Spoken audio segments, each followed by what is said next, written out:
of his sight. He is our strength and our redeemer, and it is in his name, which is his authority, that we pray, praise, proclaim, project, and protect today's message. Amen. Welcome, everybody. How's everybody doing? Hopefully you're doing well. Thank you for joining us. Looks like we got a little lean on YouTube today, but that's all right. Thank you for being on. We appreciate you. Hopefully our signal is doing all right. We've been having a little bit of signal issues recently, but we're doing all right. How's everybody doing? We give all praise and honor to the Most High. We give all praise and honor to him for my wife, the Honorable Maya, who lives a life that's able to be honored. You can check her out on TikTok, YouTube, her website, and Pinterest at Bloom and Flourish. Not A&D, the letter N, Bloom and Flourish. She is a healer, herbalist, chemist, and biologist by degree. Thank you guys for being on. Appreciate you. Thank you for being on different platforms, whether you're joining us from Facebook, if you're with us on YouTube, if you're with us on TikTok. We appreciate you, family. How's everybody doing? We're thankful to each and every one of you. We're thankful for you guys coming on and spending some time with us. Glad to have another opportunity to spend some time with you all and continue to go over this word today.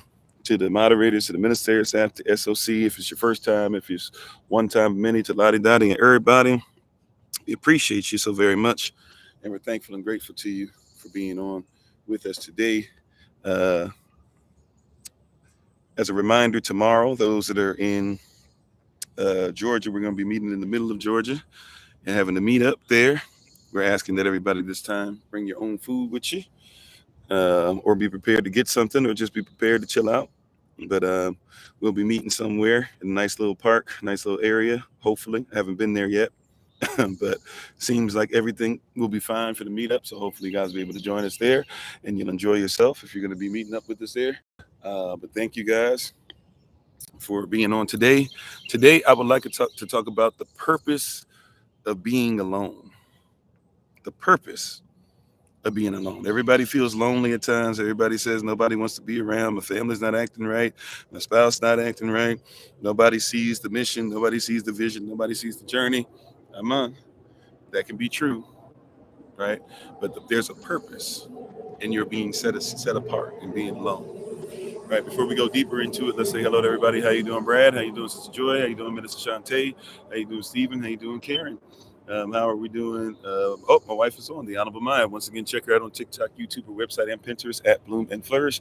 Not A&D, the letter N, Bloom and Flourish. She is a healer, herbalist, chemist, and biologist by degree. We're very thankful and grateful to have her to be part of the diaspora, to help the diaspora with their health, and to make sure that we're going in the right path, in the right direction. But yes, today we're going to talk about the purpose of being alone. I feel so lonely. Okay, what's the purpose? What is happening in your being alone? What can you glean from this that you wouldn't have been able to get if you were not alone? And even when I'm alone, you are not alone. As Sister Katisha would say on her song, right? but even when I'm alone, I'm not alone. How you doing, Ray Yahweh? Yahweh? Julius, thank you. How you doing, Albert? How you doing, Jelani? How you doing, Tori? How you doing? I'm missing. Okay, Dawn, Sister Deborah, daughter of the Most High. Everybody who's coming on, come on in. Freddie Mac, Sister Sylvia, everybody. Peace, be well, fitness, be real. Everybody, we appreciate you. And today we're talking about what the purpose of being alone. How you doing, Daniel? Shalom. Right, the purpose. Is there a purpose? Am I in all of these things that are happening for me? This is even in the book, the 21 Days of Motivation. I think our sisters are using that for a little while, right? Even when you go into that book, we have, I think it's the fourth day, which we would call the fourth chapter, right? It even talks about vision, purpose, and value. What is your vision? And then purpose is, what do I do every day? If I have a vision of where I'm supposed to be headed, then my purpose every day is planned out. How you doing, Sister Sage? If I know where I'm headed in 21 days, and hopefully, right, I've decided to start making sure that I map something out every day within those 21. How you doing, Sister Drea? How you doing, Sunny Day? Right? If there's purpose, hear what I'm saying? If there's purpose, right, that means that I know where I'm headed. That means I have a vision. So is there a purpose in being alone? A lot of people even, hey, I'm going to do me. I'm going to just be alone. I'm going to just separate from Yastel, or I'm going to separate from the church, or I'm going to separate from this, or I'm going to just be a loner and all this. Okay, what is the purpose? The purpose in being alone, right? And I would suggest to you that your purpose in being alone is not for you to stay by yourself always, but it's for you to start separating yourself from what is not for you. How you doing, Sister Kimberly? I would suggest to you on this rising that the purpose for you being alone is not for you to remain isolated on an island by yourself, so to speak. The purpose of you being alone is for you to what? To ensure that you are separating yourself from where you should not be right now. Right? Ultimately, our goal, Psalm 122, is to become a compact nation. But right now, you might be being set apart. How you doing, Sister Nadine? You might be set apart right now in this moment so that you would recognize what needs to go on. See, I want to start off with a word that is a cuss word for many people in the world. How you doing, Grace Mercy? Thanks for being part of the community. Yeah, and to avoid worldly behaviors, right? I want to introduce a word that's really not an introduction, but something that we need to start off with, which is a word called worship. Can I ask if I'm a Hebrew Israelite? I am an Israelite, therefore I would be Hebrew. So, yes, I guess. Right? I don't know what box or category we're trying to talk about specifically, but I think you'll probably find out more about where that is. No offense to you, by the way. I'm very much into like words, so I get caught up on little words. So please forgive me if it feels like I'm coming at you. But yeah, I promise you, you'll be able to see exactly where we stand, just sitting in there, or even if you want to go there. You want to ask a few questions? Sure. If I can make sure that it kind of fits into what I'm talking about, I might have to. So I'll probably be gearing it back. But yeah, you can feel free to ask whatever questions you feel led to ask. How you doing, Charles? How you doing, Brother Jermaine? How you doing, Brother Alton? How you doing, Keisha? How you doing, Sister Nadine? Thank you, everybody on YouTube. Thank you, everybody on TikTok. Thank you, everybody coming over from Facebook. We appreciate you. Probably not going to have the podcast for today, but we appreciate y'all for being on. Well, you can inbox, or if you'd like to ask these questions right now, you can feel free. Or if you're saying that that's where you want to ask the questions, feel free to, right? But why is Yah making you feel like you're alone? Everybody says, I feel like I'm alone. I feel alone. I feel like nobody's there for me. I'm walking this walk by myself. Even talking about the Hebrew Israelite thing, for example, right? You said, am I Jewish or Christian? You don't know if Israelite is Jewish. So so Jewish would be exactly that, Jewish, like there's bluish. Matter of fact, in Jewish culture, you're not supposed to call somebody a Jew. You're supposed to call somebody Jewish, right? If you were Ashkenazi, that would mean that you're from the tribe of, you're from a Japhetic tribe. Now, some have become mixed with some of of Edom, which would mean, in a sense, they can be tied to bloodline, but might not have the E1B1A blood that Israelites have, right? But Ashkenazi and Khazarian are two branches that are not necessarily from the same tree. But if you look for a Sephardic Jew, I guess you can call me that. But really, we would be Chavada'im. And even the word Jew, if I keep it simple, like I'm going into some historical stuff. If I keep it kind of more modern terms, even the word Jew points to those who were in the southern kingdom or part of Judah. Judah was where you got the Jewish from, or what we would have called back in time, Yehovah, which was Judah, would be Yehovah, or what we now call Jews. So Jew was not even saying that you were an Israelite, right? Even within just bloodline, every Jew was an Israelite, but not every Israelite was a Jew. Then you have this thing with the separating of kingdoms, to where Benjamin and part of Levi mixes with the southern kingdom, while the other 9 tribes and some of the Levites as well go looking for a land that's not inhabited by anybody else. And therefore, everybody who lived in the northern kingdom at that point was either mixed with a lot of different things, or were not even Israelite at all, let alone Jewish. So there's a lot of stuff that goes into that question. It's a very broad question. But even in that, right, there's a sense of even knowing your branch, or what we now call today, because of colonialization, tribes, right? Knowing which branch of the kingdom of Yashda'el you come from, or even just knowing what each branch did or who they were, etc. Right? All right, Sister Tori, amen. Thanks for listening. How you doing, Amy? Thanks for being part of the community. How you doing, Sister Tony? Or Tanya? Wait a minute, sorry. Toya. I don't know why I was trying to say Tony. How you doing, Angelique? You said you see Jewish as Old Testament believers. Well, once again, it's because you probably believe there's an Old Testament or a New Testament.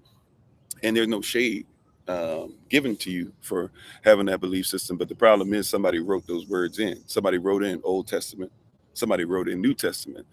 If you read your Bible, right, especially 1611 King James, but if you just go through a simple King James, the word New Testament is something that was added in, and it's there, what, 3, 4, maybe 5 times, just like the word Christian didn't exist when the Bible was written. The 66 books were written. It didn't exist yet, but somebody wrote in the word Christianos, which we now call Christian, twice. So you might look at it that way, right? But that's the reason why we have to first even separate. If there's a word that we're missing, in even like I said about this word worship, it also needs to go with the word interpretation. To interpret something means that I have to actually know who wrote it, when they wrote it, what language that they wrote it in, what was the initial purpose of it, right? And we would call that a principality. For we wrestle not against flesh and blood. Ultimately, we're not wrestling against bloodline, although that stuff is important. But ultimately, that's not our first thing we're wrestling against. We wrestle against what? Principalities. That word principality, it means origin. It also means kingdom. So we wrestle not against flesh and blood, but against kingdom origins, or origins that come from the Most High. And that is the actual truth. There are not many truths. There's only one, right? So if we're going to be honest about it, we have to actually acknowledge it. We have to acknowledge what happened, who was there, where these things come from, why were things removed, why were things changed. Even the Sermon on the Mount, Yehoshua, who many call Jesus, right? Yehoshua, though, is his real name. And our Messiah, he said what? In Matthew chapter 5, verse 18, he says that until heaven and earth pass, right, not one jot or tittle should in no wise pass. What does that mean? Jot is the most minuscule of measurements, and tittle is from the actual 6 character or Hebrew character in the alphabet called Vav, which literally, I'm sorry, Yao, excuse me, the 10th character, Yao, which literally means the hand that it's written in. So he says, until heaven and earth pass, we shouldn't be changing anything, right? Because every character that you use to write a word has a number attached, and everyone has something else. You said, does Yah torment you or allow you to go through a lot of torture? I don't get tormented by the Most High, but he is allowed to discipline me, or what people might call chastisement. Just like I have children, and I don't necessarily put my hands on them, because especially the youngest one, because he doesn't really need stuff like that at all. But I do discipline them. If they do something wrong, they might get disciplined. Or even sometimes discipline is something as simple as like, hey, you need to do your kung fu today, whether you feel like it or not. Hey, you might not be allowed to be on your video game all day. Hey, you might need to make sure that you do some push-ups and sit-ups with dad. Hey, you might need to make sure that you go to the jump park even if you don't feel like it, because I want you to go ahead and work with some backflips and things to make sure that you're being disciplined. As a disciple, I require discipline. As a discipline in Kung Fu, I have a Shifu. He's a master. He's a teacher. And so he disciplines me. He makes sure that, hey, it's nice that you're doing this, Kofi, but what? Your thumb needs to be here, right? It's nice that you're talking about this, Kofi, but you need to make sure if you're going to even get into Tai Chi and things like that, make sure that everything's there. Where are your shoulders? Where's your knee, right? And if I have to, he might put me in a position where I might have to stay in a position for 20 to 30 minutes just so that I might be able to be great in it in a swift motion in a fight, right? So yeah, if you want to say, does he chastise? Yeah, sure, he disciplines. But this is why, once again, it's cultural. This is all cultural based. And when we talk about this, we usually talk about it from somebody else's perspective, somebody else's culture. The culture that we're talking about, even like when people talk about slavery, people jump to slavery in this, right? Your Bible says you should be allowed to have slaves and treat your slaves like this. They changed the wording when they changed it to Latin into English and somewhat into Greek. There was no word that we had for slave, though, back then. Slaves comes from the word Slav. There was no such people as Slavs yet. So you have to think about, and even look at what it says about these so-called slaves, which the better translation would be indentured servitude, right? How we weren't even allowed to have indentured servants past 6 years. Every 7th year, everything was supposed to go back to no debt. And if you even disobeyed that, every 50th year was the year of Jubilee. Nobody was supposed to be in debt past a certain place, right? So when we're talking about this stuff, we have to think about culturally. What did these people mean? Not what did somebody rewrite it into, not what somebody wanted, as far as even things like a slave Bible, right? If you've ever been to a Bible museum, or if you get a chance to go to the one that's in Washington, D.C., or just any Bible museum, but there specifically, they have a lot of, I've been there, and I know they have a lot of places there where you can see the difference between the slave Bible and a regular Bible. Matter of fact, If you would go to Thomas Jefferson's manor, his plantation, and go to his home, Monticello, and you go there to Monticello, you will see and hear them tell you that, yes, Thomas Jefferson ripped pages out of the Bible, out of what was already a slave Bible, because there was too much stuff in there that made him feel like he had to treat his slaves like human beings. You say Christianity originated in Africa. Before it was called Christianity, yeah, there was stuff in Africa already. And then Christian values came, but the people that were there basically put them together with what they already had. That's why you have places like Abyssinia and Kush, or what we might call Ethiopia, or some people want to call Nubia, right? Or in South Sudan. Right, by the way, if you look in your Bible, it says that people were scattering. The scattering didn't just happen in the time of Rome, right? They were separating already. Why? The Bible even says that it wasn't just because of disobedience. It said that one of the reasons the scattering needed to take place was because the word of Yah needed to be scattered to all over the globe. And if you look at Revelation chapter 3, verse 9, you will realize that Israel needs to be heavy in participation of making sure that we are teaching others how to worship, and that they will come and sit at our feet. That doesn't mean that they're being enslaved. Culture. To sit at somebody's feet means to learn from. So if I sit at somebody's feet, it's because that they are my master, Rabbi, my teacher. And as the master of it, it means that they are a disciple who's so disciplined that they can teach me how to be disciplined as well. It's a different mindset. You said, so there was a slave Bible. There was a slave Bible. Now, if you're talking about the ghetto Bible, you actually need to go back further, because you know the ghetto, the original ghetto, was for the Sephardic Jew. The Sephardic Jew is a Jew that's mentioned as being, uh, what is the word? I'm sorry, as being swarthy, as having locks, as wearing a hood, right? A hoodie. It said that they were really into women. Why? Because the Spanish and the Portuguese who described these people as such said that they were not bisexual. They were really into their women. It said that they were into their faith as far as the Tanakh or the Torah.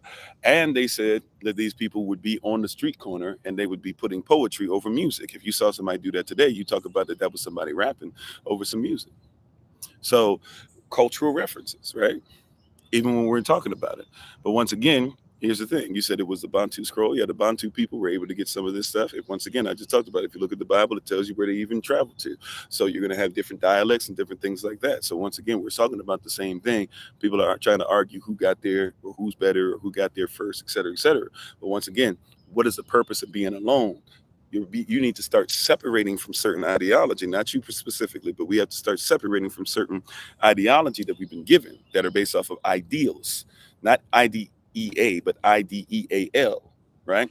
An ideal is something that somebody creates to support a narrative, and you have to figure out whose narrative they're trying to support. So many people have never really read a Bible, because you don't even know how to read it in its original form, let alone what are the original words, let alone what is the original culture, let alone, therefore, how do we interpret culturally what these people are trying to get across to us. That's just facts and context, right? We don't like facts without context. We don't like context without facts. You said those were your exact words this week. You feel alone? I'm not. How you doing, Brother Ali? How you doing, Sister Kiara? So perhaps he's trying to get our attention to depend on him alone. It could be that as well, right? But see, our thing is we say, I feel alone. He said, are my children teaching Latin? Am I teaching my children Latin? Also, how does a grown person start over separating from society? I teach my child English, Avada. His mother teaches French, which is Latin, right? That's a Latin language. We teach a little bit of Spanish, and we go over things, right? And as we said earlier, yeah, we're never alone, right? Yah is always with us, but this feeling, right, that you might feel like I'm alone, I'm on an island, I'm all by myself. I have no money. Who's going to help me? I have no friends. I've decided to stand on this truth, and nobody wants to stand on. People say I'm in a cult. All these different things, right? There's a reason why we feel like this. And number one, the reason why Yah is doing it, he's separating you, and he allows the separation is, like we said, let's get back to this word called worship. How you doing, Pearl? How you doing, DJ? I'm sorry, I don't know if I'm saying this right. DJ Molly. Hopefully I'm saying that right. There's this thing called worship. Now, worship, let's just do a very basic working definition of worship, because people will go, we'll be fighting over what worship means, and I'm not here to do that today. I'm really never here to fight over the word of Yah, but I'm definitely not going to do anything close to that today as far as the word worship. So let's just give a real basic working definition. How you doing, Molly? How you doing, J Mac? So worship is extreme respect. Can we take it there? If I'm worshiping the Most High, I'm giving him extreme reverence and respect. Like that's a childhood definition that's used to teach a lot of children, right? If we say, what is worship? Worship is extreme. I know somebody gonna go, no, worship is when you put your hands up in the air and you bow down unto him and you okay. Worship is extreme respect. Just a baseline definition, right? Because we can get into all the arguments, and I'm not even saying some of those arguments wouldn't be correct. I'm just saying we got to at least have somewhere to start that we agree. Okay, so worship is extreme respect because you can worship Yah without playing music. Matter of fact, for some people, worship has become so simplified or so put in the box that some people think that praise is fast music and worship is slow music. When you hear somebody say praise and worship, a lot of people think fast music and slow music. Or praise is when you open your lips, but worship is when you bow down. No, worship is extreme respect. We're talking within kingdom terminology. Worship is a lifestyle too. Come on, I'm with you. You said when you think of worship, you think of praising Yah because you can praise Yah while worshiping him, right? But let's just deal with worship being extreme respect just to start. Can we? I just want to get a starting place. See, because if we're not careful, we'll go into all these different things that are avant-garde and esoteric and a lot of stuff that is not necessarily where the interpretation of this is. How you doing, Kyle Sharman? Thanks for being on. Call Sharman, excuse me. Right? You said you just talked to him all day long. That's great. That's prayer. That's communication. And also, therefore, if you're respecting them, that's worship. Right? So that's great. Now that we're talking about this, right? And we're getting this stuff out. So worship being extreme respect. I want to talk about it there. Why? Because Israel, Moses is sent back by the Most High to the place that he had separated from 40 years ago. How you doing, Prince? Moses is sent back to the Most High from the place he had separated from 40 years ago. And he has a decree that many of us know, except or we're aware of, but we don't know. What does the word know mean? It means to be intimate with, because we only talk about one part of the decree and we forget what the initial part of the decree was, which is why we went into the wilderness. How you doing, Sister Shima? Why did we end up ultimately going into the wilderness? What was the first reason why Yahweh told Pharaoh and Kemet, let my people, that means nation, let my nation, let my people go? He said to Moses, I've heard my people's cries. I've heard what they've been going through. They will be delivered. But the first things first was not as simple as let them be alone, but there was a purpose to their being alone. Today, the theme, the motif is the purpose of being alone, right?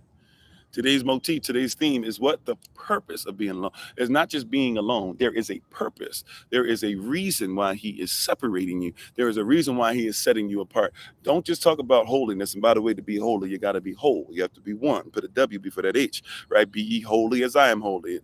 Yahweh Elohim, Yahweh Elohim Aleph, right? He is one, right? Deuteronomy 6:4. Mark chapter 12, verse 28 to 34, right? That is the first of all commandments, right? He must be whole, right? But if he wants you to be holy, one, as he is, and he separates himself, and therefore you must separate yourself, then here is the right. What is the purpose of being alone? He sent Moses back. He says, initially, this is the first part, until Pharaoh started acting a fool. Initially, what was the first request? It was not let my people go into the wilderness forever.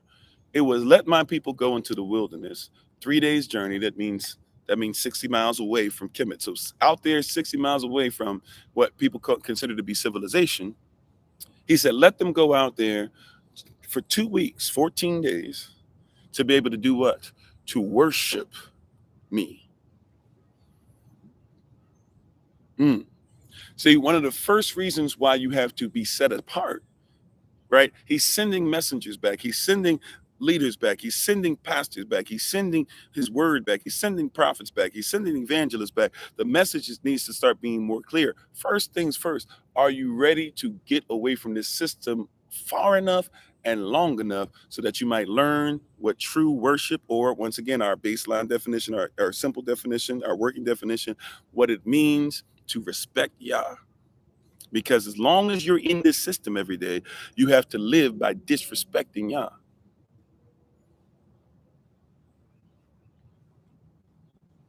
You said doesn't Christianity what? I'm sorry. I'm not a Christian, so help me out with what you're trying to go ahead and tell about Christianity. We're probably on the same page. But how you doing, Carol? And thank you. Yeah, confirmation. How you doing, Tamaya? Right? First things first. And thanks for sharing the live. Appreciate you. Right? Right? First things first. In order to even comprehend what it is to respect the Most High, you have to get away far enough and long enough to actually hear what Yah is trying to say and to actually comprehend him. See, watch this. A lot of people get into marriages and never learn something as simple as love language.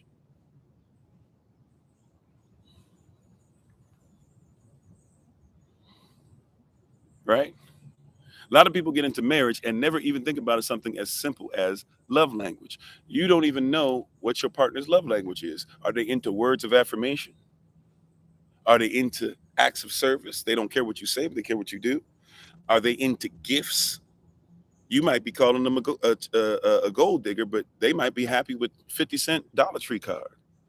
Are they into uh, um, quality time? I don't even care what you do out here. Just make sure you give me some time. As long as I get some time, I'm straight. Are they into physical touch? And that doesn't mean always rolling around the bedroom, although it might mean that, right? Sometimes. But also, too, it might be, do you touch my head? Do you touch the back of my neck? Do you give me hugs? Things like that. See, you could be married to somebody on paper. Thank you for the love. Appreciate it. How you doing, Dion? You could be married to somebody on paper and never once even know how they talk. You could be in a relationship with somebody for 20 years and never even know what drove them, and then try to figure out, man, everything was fine. They just gave me I've heard stories about that. They just gave me everything for Valentine's Day, and then 2 weeks later they left, and I never seen them again. What happened? Because they were going through motions, but never were actually receiving love. They might have been giving you your love language and never got theirs. How you doing, Tyra? Thanks for being on. Right? You said, doesn't Christianity stem from Kemetic teachings? Which part are we talking about? Because there's similarities, but we forget that there's many different tribes, many different cultures that existed at the same time. Things that were going on in Goshen or other places were going on in Canaan, things like that. In China, even if we want to go to the same time frame, we're talking about Kemet. But yeah, even if you're talking about the whole Heru thing and stuff like that, we've even talked about that before. That's not even that's like a false equivalency, because Heru comes out of necrophilia, right?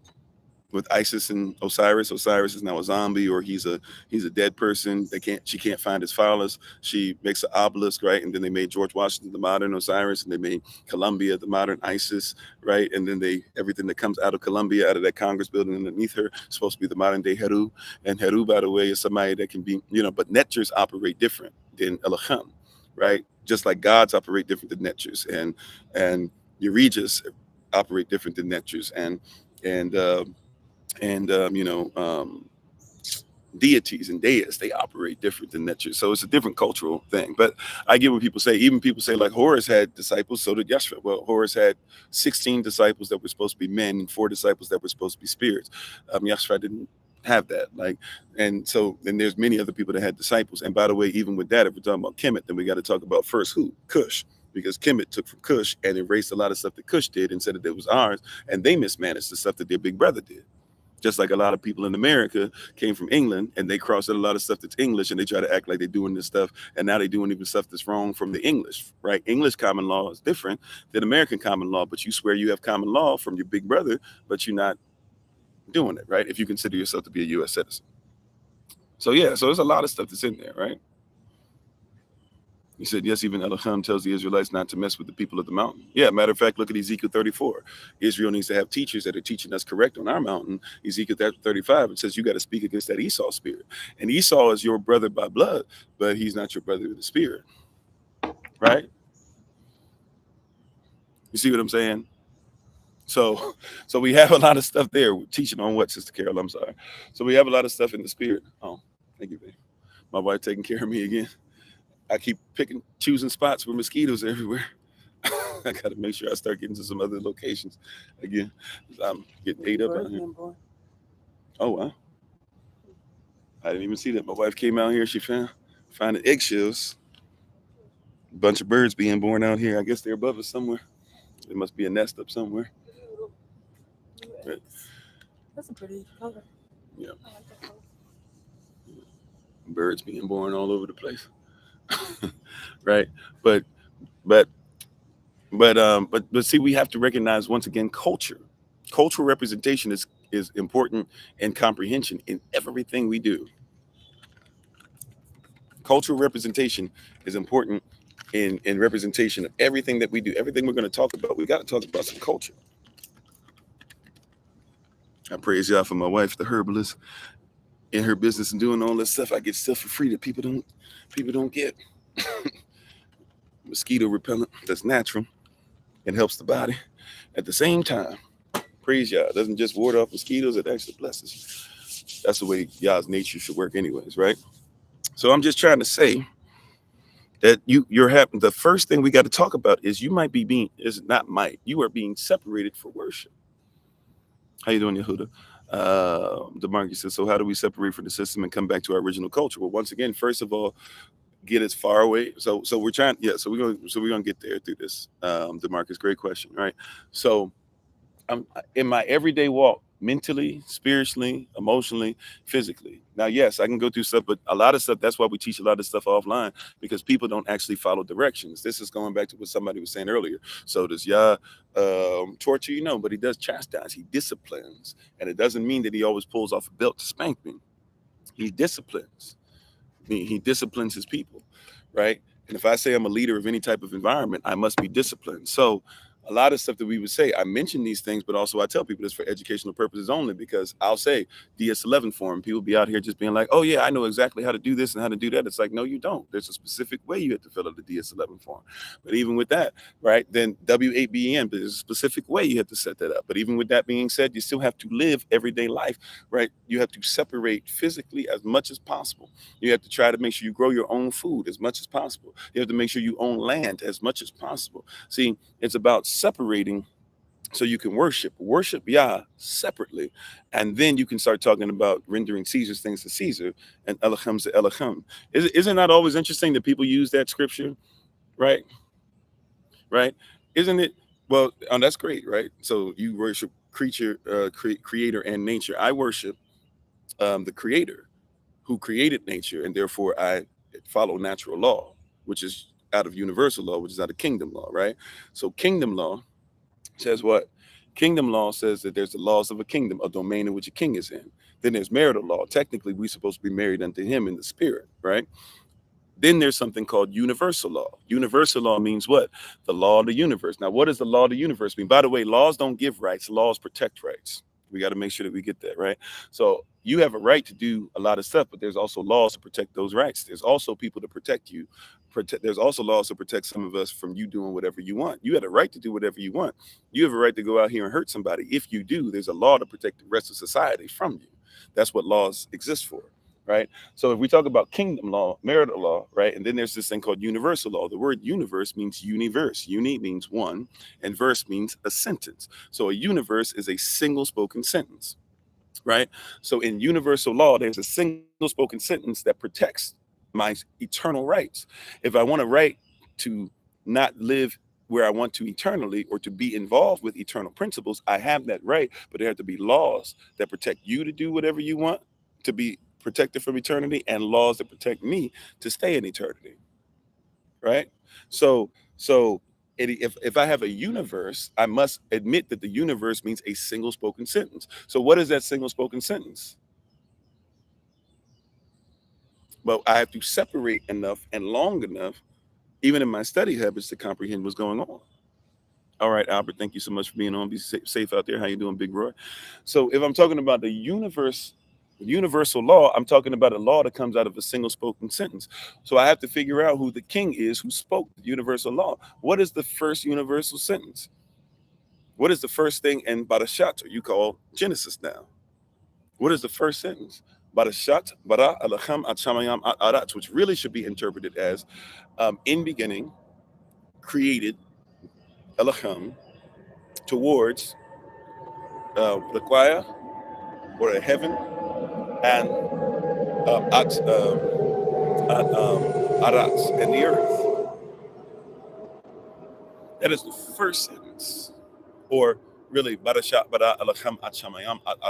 you say in the beginning, God created the heaven and the earth. How you doing, brother? You?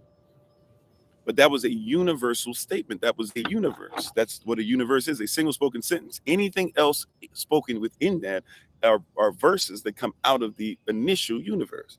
There's a foundational universe. So when people talk about multiverse, you live in a multiverse out of every sentence that came out. There are multiple verses, but if those verses do not come out of the universe, those multiverses are not universal law. They don't last forever.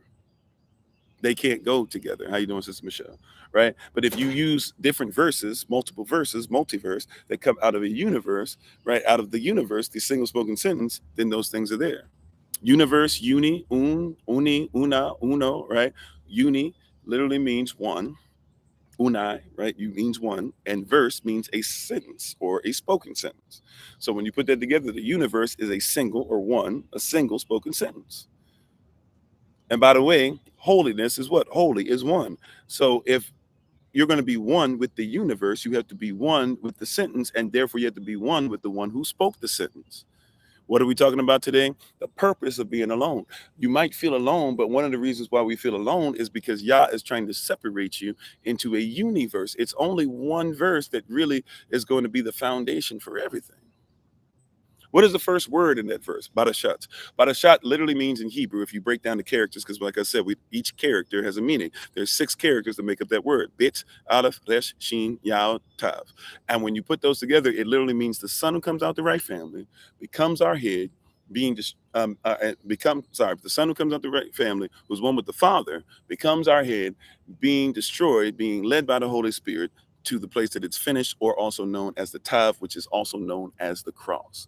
That is the first word of the first sentence. Matter of fact, the book of Genesis is not called the book of Genesis in its origin. We wrestle not against flesh and blood, but against origins, against principalities. And its origin, it is also called Badashat, which means that the first scroll is trying to get you to comprehend that family is important. The son who's going to come through that family is important because he's one with the Father. He's going to become our head. Destruction must happen, and he must be led by the Holy Spirit to the cross. That is the first word of what you call your Bible. But if you don't know the culture of it, how in the world? You see what I'm saying? Or how in the heavens, or how in Israel, or how in the kingdom are you going to be able to operate correctly? See, why do I feel alone? Moses, go back to Pharaoh, and first thing I need you to tell him, we only focus on let my people go. The whole context of it is let my people go into the wilderness, 3 days journey, 60 days or 60 miles, right? To be able to be separate from you, and then have 2 weeks of being able to get away from Kemet. You need to get away so that you can get back into universe. You can get back into oneness. You can get back into who you can actually learn my love language. You can hear my voice for the first time, right? When they went eventually into the wilderness and they actually heard the voice of Yah, all of Israel came together and heard his voice. They were the one who said that you are my people, who would say in Jeremiah chapter 3, you are my wife, who would say in Genesis chapter 3 that you're going to give birth to the Messiah, who would show himself again in Revelation chapter 12, who we would be taught that a child to us is born, a son to us is given, right? A child, right? In Isaiah chapter 9, verses 6 and 7. And yet these people would hear his voice and they would be afraid of their husband.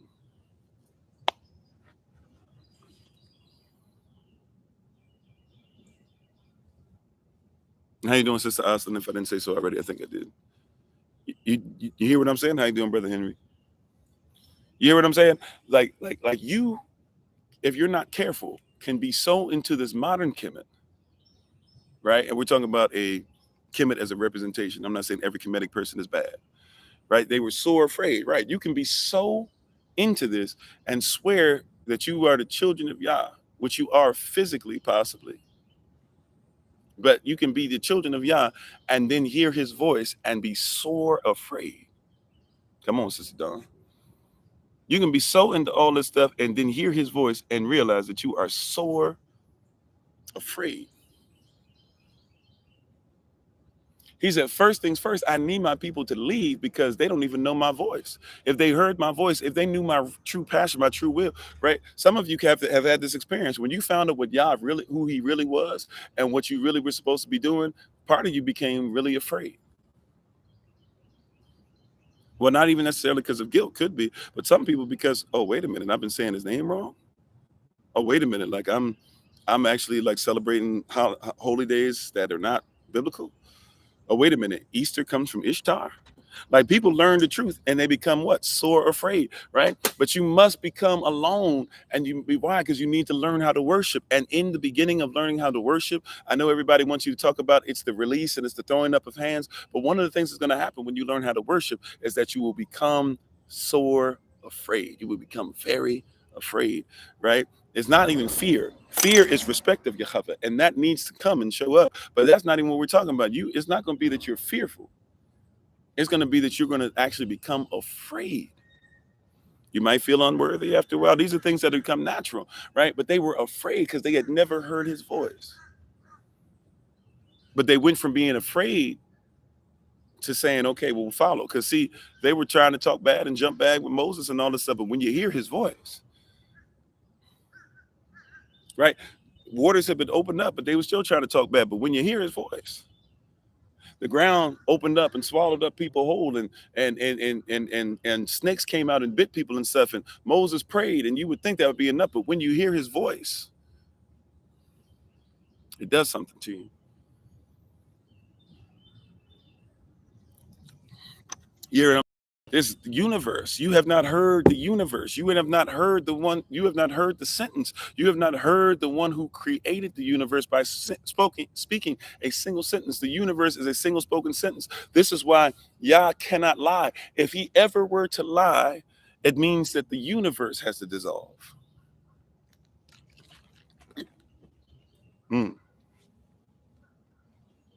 Right? Do you not know that your DNA goes by a number of patterns? 10, 5, 6, 5. That's Yahweh's name. Yahweh Chevav in those characters are 10, 5, 6, 5. He wrote himself on your DNA.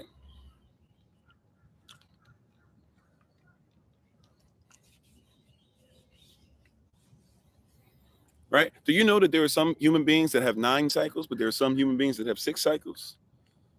9, the number 9 in Avda or in ancient Hebrew, Paleo Hebrew, it actually is the character Tet. Some of you say Chet is the character Tet. Tet means wisdom. So you must have the wisdom of Yah. But then even if you only have 6 cycles, guess what? The number 6, it means Vav. Vav means nailed. So he was nailed for you too.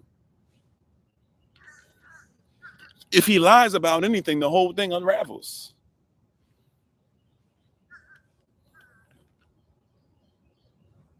Do you know that there are cells that if there's certain cells in your body, I don't remember, they're not T cells, right? The T cells look like the capital T, but there's another cell, and a lot of people deal with this cell, and if it's not correct, you get sick a lot of times, and it looks like a tav. It looks like a cross. A tav is just a lowercase t, if you will, that's angled to the side.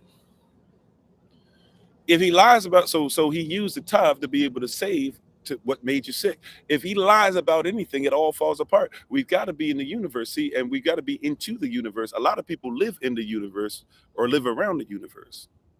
You said it's a sickle cell? I'm not sure, right? Maybe somebody want to look that up, but I know it's something that looks like a lowercase t, not the uppercase t. That's what people talk about all the time with the AIDS virus, right? But there's something with the lowercase t. Laminate, thank you. Yeah, thank you. Yeah, that's it, right? Or is it laminate? This is probably Latin or something, but yeah, right. And so if he lies about one thing in there, matter of fact, when you talk about your T cells, they actually look more like Semitic.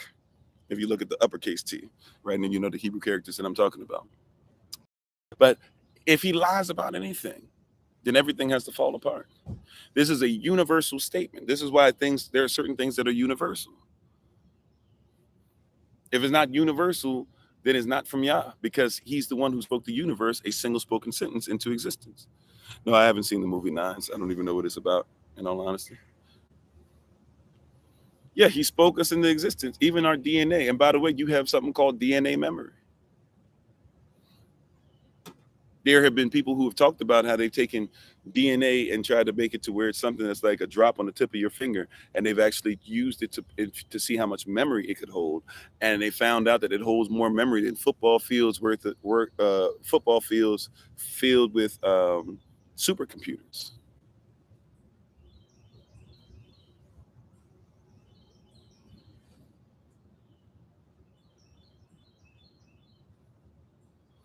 Right. So first things first is that Yah says, Moses, tell Pharaoh, right? Leaders of today, pastors, preachers, teachers, evangelists, right? Brothers, sisters, go and tell Pharaoh. First thing I need him to recognize is that even if the people see, watch this. This is something that the Holy Spirit brought to me that really messed with my mind, but I'm so thankful that you did. Look, he said, go tell Pharaoh what's up, because he said, for real, Pharaoh doesn't even comprehend what's going on. He said, if Pharaoh really comprehended what's going on, these people he's trying to enslave can't even work as slaves for him, right? Because they don't even know who they are. They haven't been separated. They don't even know who I am, right? And if you really want these people to work for you correctly, or job out for you, or to toil for you, they should at least know who they are as a nation and where they come from. They should at least know that. Oh, I'm talking to somebody today. See, you, even in your job you try to go to, you have tough times. You anxious. You don't want to go there. You hate when your alarm clock goes off. You hate your boss. You don't want to be the boss of other people. You don't want to manage. You don't want to do this. You can't stand it.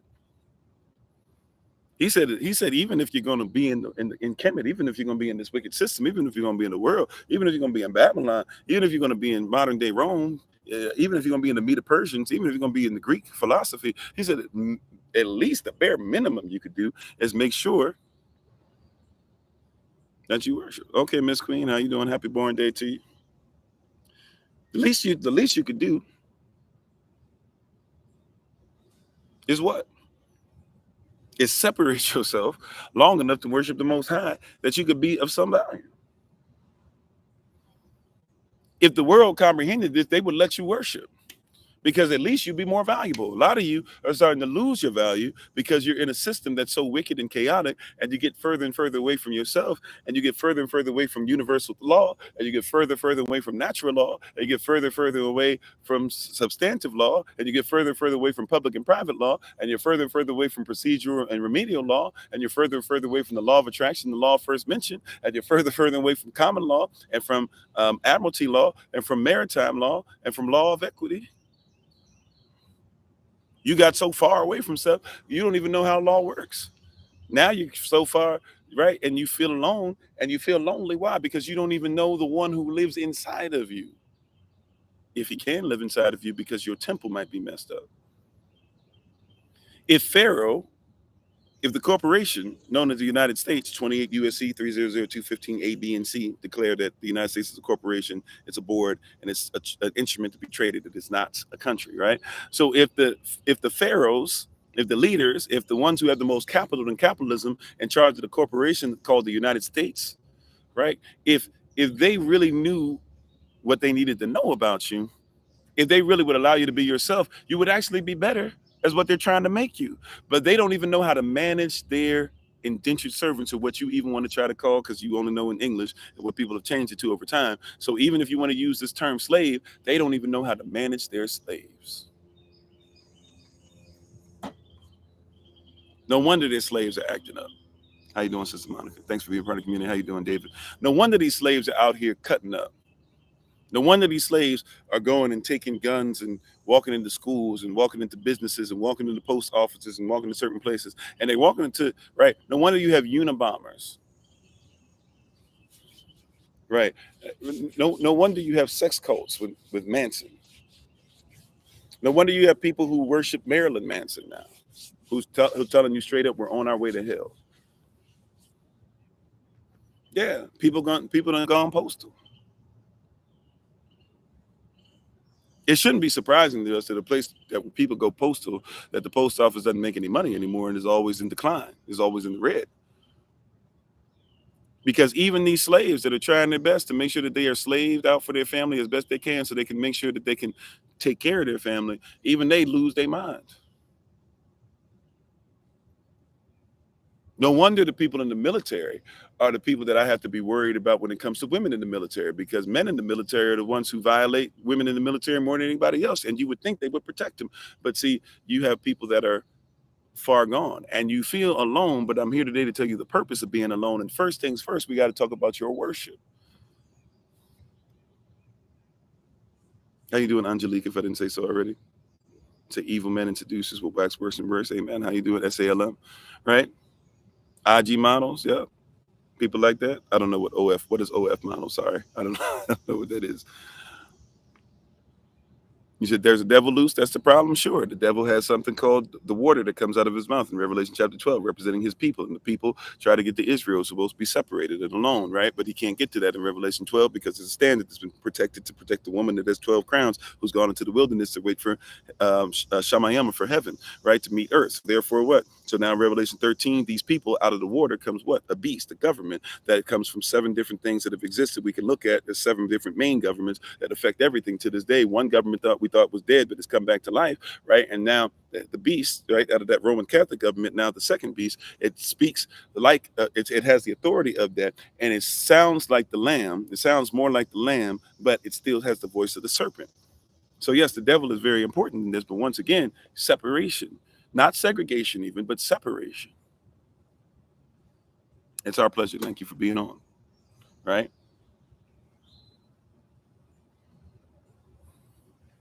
No, the beast is not Leviathan. Leviathan, when it mentions, at least if you're talking about the book of Job, Leviathan is talking about an actual super crop. They actually still had Leviathans at the time of Yob, or who we now call Job. How you doing, Lucy Star Grand Rising? See, so first things first, you have to learn how to separate yourself. Even when you talk about Moshe or Musa or who we call Moses, right? Even when you talk about Mashiach, right? It says first, he says, look, take them. He says, Pharaoh, what I need for my people, what I need for my nation. You talking about nation building.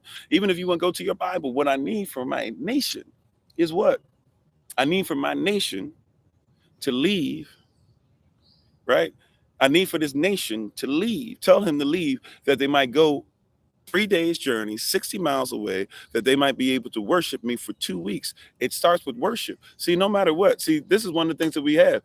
And look, I like a lot of stuff. Dr. Umar Johnson comes with problems like all of us do, but Dr. Umar Johnson spits some real stuff as well. And one of the things that Dr. Umar Johnson does, though, that I must disagree with heavily, especially because he says that he is a follower of the Honorable Marcus Garvey, right, which a lot of us consider even in Jamaican culture to be a prophet.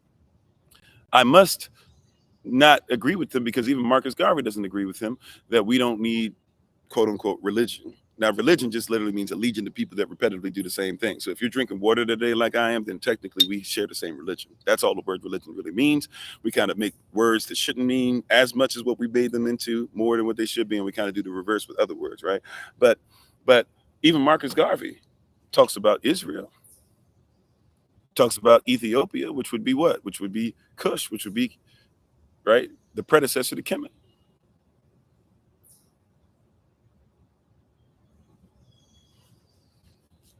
How do you follow Marcus Garvey? And Marcus Garvey wants us to have. He even said, just like people have gods that are in their image, why is it that the black man? This is for educational purposes. What Marcus Garvey said. He said, why wouldn't a black man have a god that looks like him?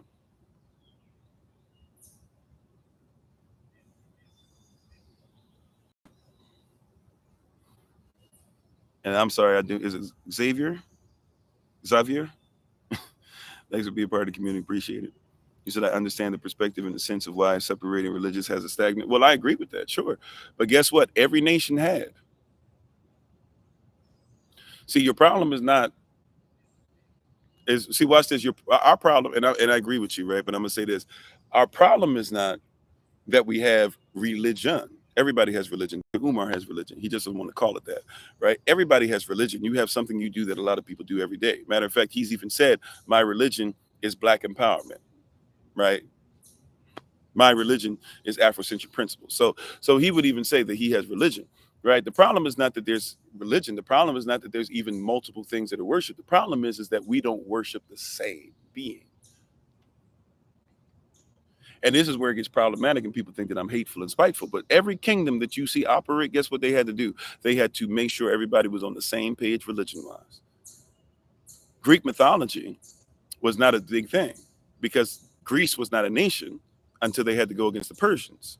They became a nation out of necessity. And out of that necessity, when they became a nation, they hired somebody to take all these different deities, deists, you call them gods now, but all these different deities, and each deity belonged to a different tribe, what you would call tribe or branch of Greece or of Greek people, what you would call Greek people now. They were not considered to be the same people. But when they came together, they had to come together under one. So what did they do? They said, okay, we'll take Gaia, and we'll say that she's the Big Bang. In the beginning was nothing, and then Gaia existed. And then, okay, these guys named Uranus and Neptune. Okay, Uranus, he'll be the firmament. So we'll say that she had two babies, Uranus, and she had Neptune. Neptune is in the sea, Uranus is up in the firmament, right? And then we'll say that Gaia had sex with her own son, even though she had two sons, immaculate conception. We'll say that she had sex with firmament, and therefore the universe, Gaia, now with her son, right? Uranus or firmament, as you call them today, right? Came through that and now came down and rained down. And now out of that came the Titans. And now we'll take you worship this one. Okay. We'll say that these are the Titans. And then out of that come the deists or the deities. You call them gods because you speak more Germanic language, right? But that's what they did. In order for them to become one, they got to believe in the same thing. I know you don't think that that's true, but that's true, right? Shaka Zulu, right? Shaka Zulu did a lot of great things. Zululand is great. You get a chance to go to Zululand, all that, right? It's an awesome experience, right? Hear what I'm saying though. The Zulus, Shaka, he basically took over a bunch of tribes or a bunch of branches or a bunch of kingdoms. And if they didn't bow down to his will, what did he do? He offed them. They don't exist anymore. Right? They don't exist anymore. He offed them. So now all these people who are Zulu are a bunch of nations that came together and were forced to be under Zulu, right? Zulu is supposed to mean heaven. So they are the children of heaven. But they didn't all believe that before, but now they do. And why would they fight together and still have a lot of their culture together and still have a lot of their ceremonies together and still treat their virgins the way they do and all this stuff? Why do they do that? Because there's something that brings them together as one. Why are one of the reasons why African nations fight against each other? African nations fight against each other because they used to be different branches, different families, different kingdoms, right? And then all of a sudden, somebody came and said, we're just going to say all of you are this, and we're just going to say all of you are this, and we're just going to say all of you. And they carved out these weird things, and sometimes even carved them out knowing. Sometimes it was just most times it was straight up ignorance, but sometimes they knew that, yeah, this will actually cause them to fight, and that's great because we need where we are to be at peace. Let them fight each other. And while they fight each other and they are weakened, we'll be able to control them. And they'll never be able to come at us. They'll take their aggression out on each other. Sounds like Deuteronomy chapter 28, verse 54 and 55. And thank you for all that you're doing, Sister Nadine. Appreciate it. You said he really toe tagging? Yeah. Yeah. And we have a bastardized version of our culture. We have a fatherless or sourceless version of our culture. We don't think about what is the source? What is the father? You said that you think they hit on the series in American Gods? Okay, I don't even know that series.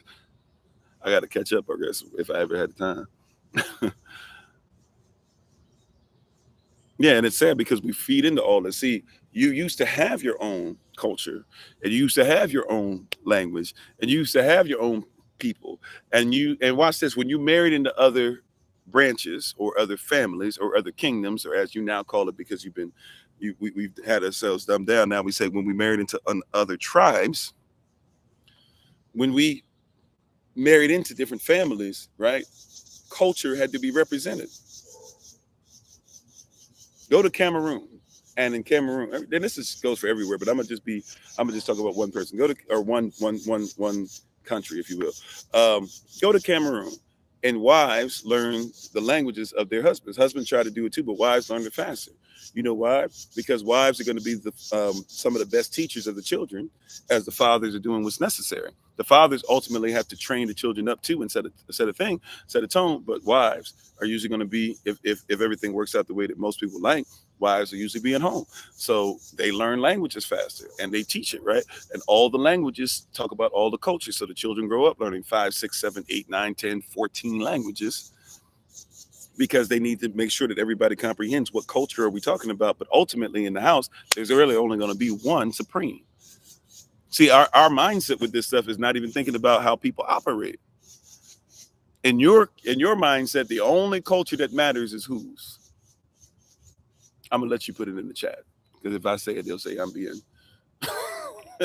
But in your culture, and what you think is your culture, at least, there's only one culture that matters.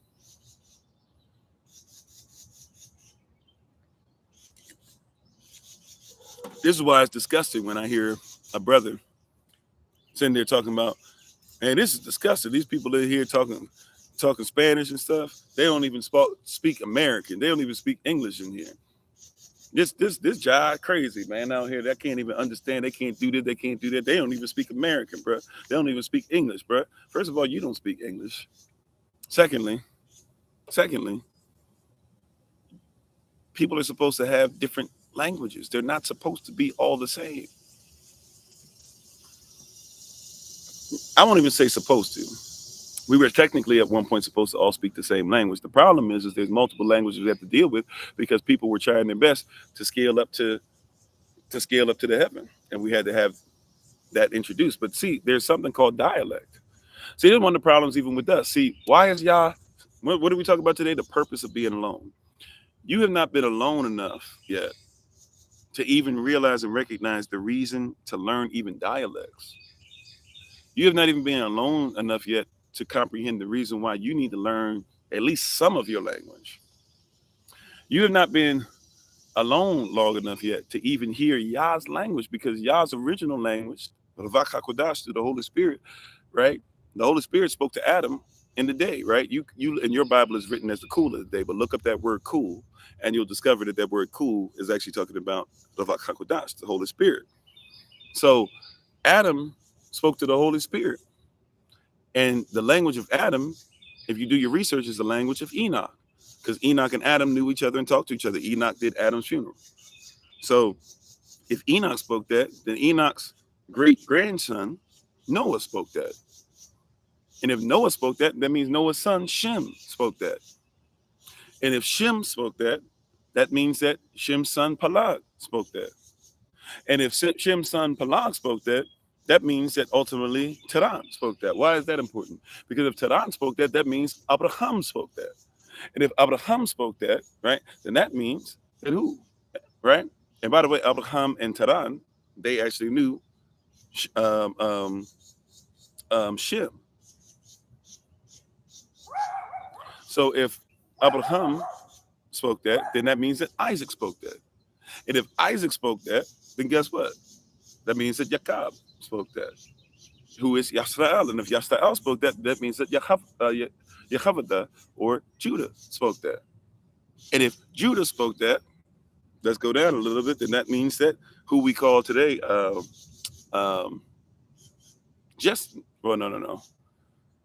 Obed spoke that.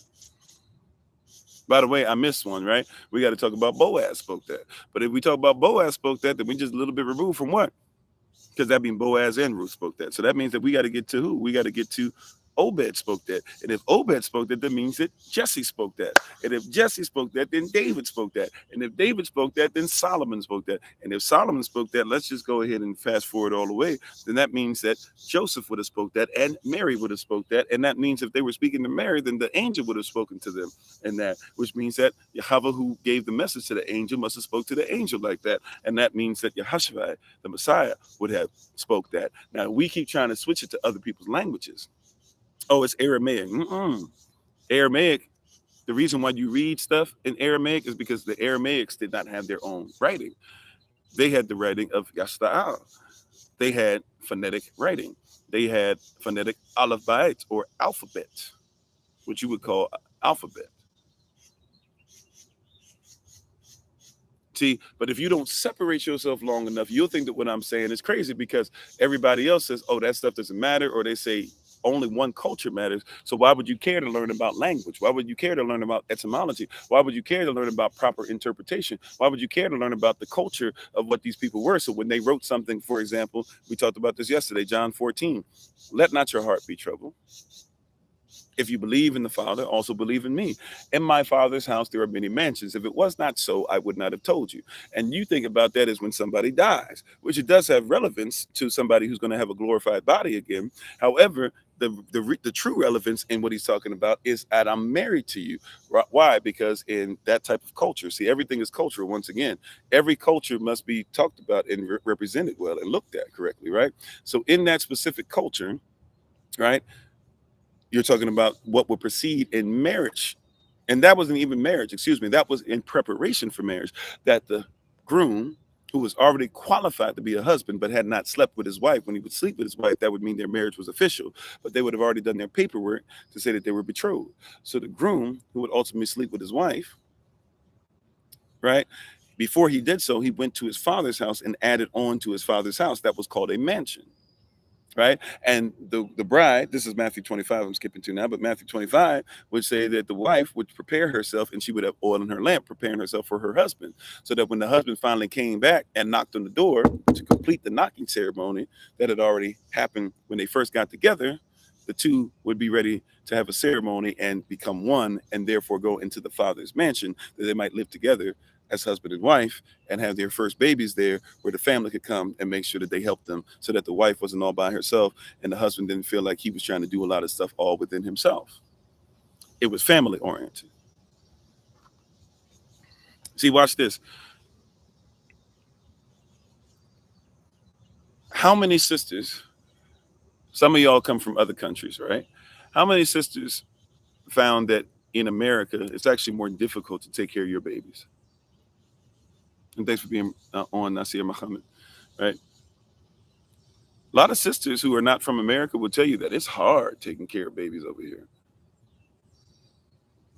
Where they come from, in other countries, especially in our culture, but in other countries. Um, well, let me just talk about our culture. I can't speak always for everybody else's culture, right? And I study others, but I can't say I can speak for them.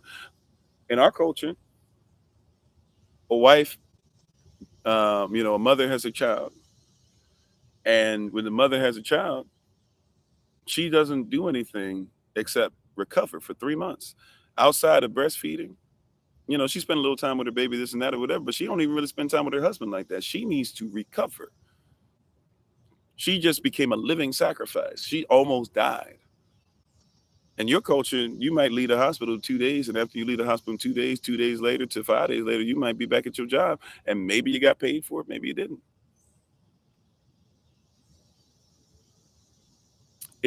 So you feel what? Alone, but you feel alone without purpose. See, once again, what are we talking about there? The purpose of being alone. See, they'll have you be alone with no purpose. See, we need to become separate with a purpose. See, if we had our way in our culture, if somebody had a baby, everybody comes to visit from all around. People stop working. People don't ask for permission. Hey, so and so in my family had a baby. I'm not going to be here for 2 months. People leave and make sure that they take care of stuff. It's a different culture. In America, they would call you lazy because you're not being a slave.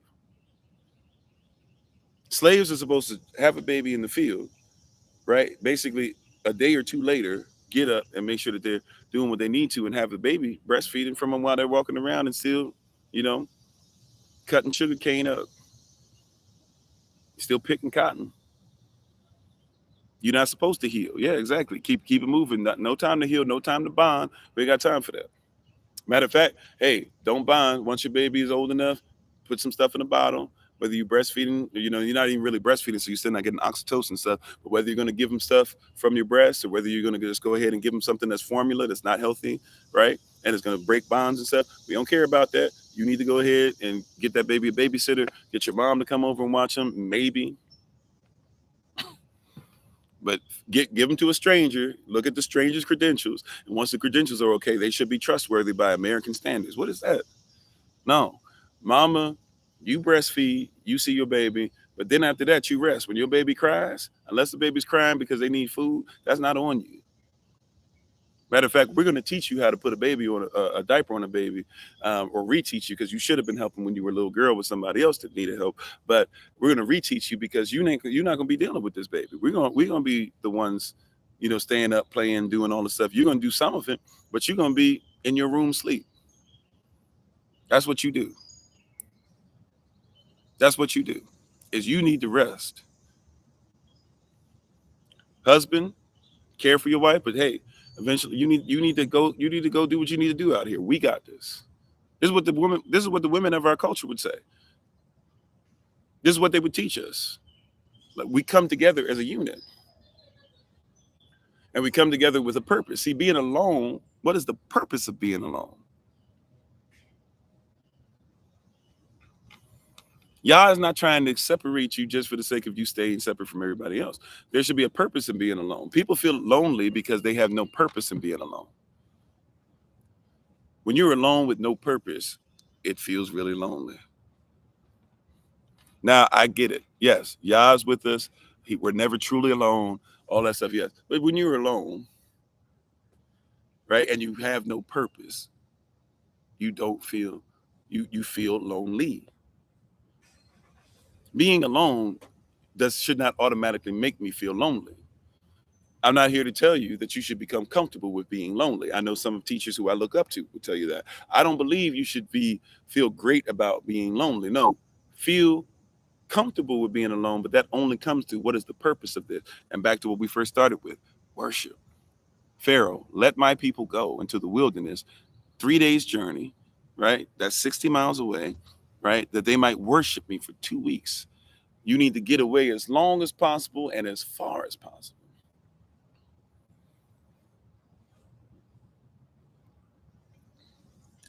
I can tell you this. As much as I like going to the store from time to time, as much as I might like going to a restaurant from time to time, things like that, I'm trying to tell you that every once in a while, it's nice to just go camping.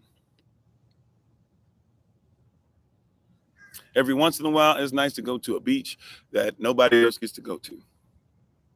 How you doing, Sister Deja? And I see you. I'm sorry, I missed some Diana. Amen. I see you. Right? And the purpose of being alone, amen, Sister Monica, the purpose of being alone is what our problem is. There should be a purpose in being alone. What is my purpose is the problem. What am I here for? What am I designed to do? Why is my marriage not working? Should I keep putting effort into something that I'm getting no results from? Why is nobody buying this? Excuse me. Why is my company not looking at me correctly? Why is my company not moving? How you doing, Sister Keita? See, but this is because people are alone, but without purpose. How you doing, love? 20336. How you doing? Thanks for being part of the community. Good time. Right? People are having issues because you don't know the purpose why you're being made alone. Right? Don't just be alone. Everybody says, I'm going to love me. I'm going to love myself. But what's the purpose of loving yourself?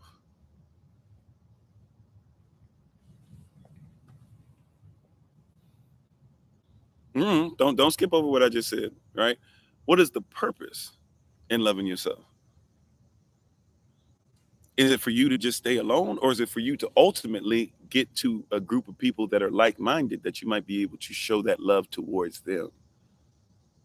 Salah, right? You see where this is going? Because you are supposed to be separated alone because there's going to be others who are like-minded that are going to be separated alone. Why? So that you might not be alone anymore. You will be alone as a society, but you'll be alone together.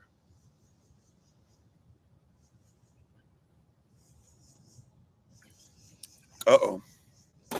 Right? This is why we got to start getting our wording right now. This is why we got to figure out this worship thing now. See, because as Malcolm X taught, as his prodigy, or as his his prodigy that he even taught, Muhammad Ali taught, if you give a people that are destitute and messed up, right? If you give some people in the ghetto, right, the richest city in the world to live in, they will make it a slum, right? But give people who have a mentality of wealth and how to have a culture and things together, and give them a slum, they'll turn it into one of the greatest places you've ever seen.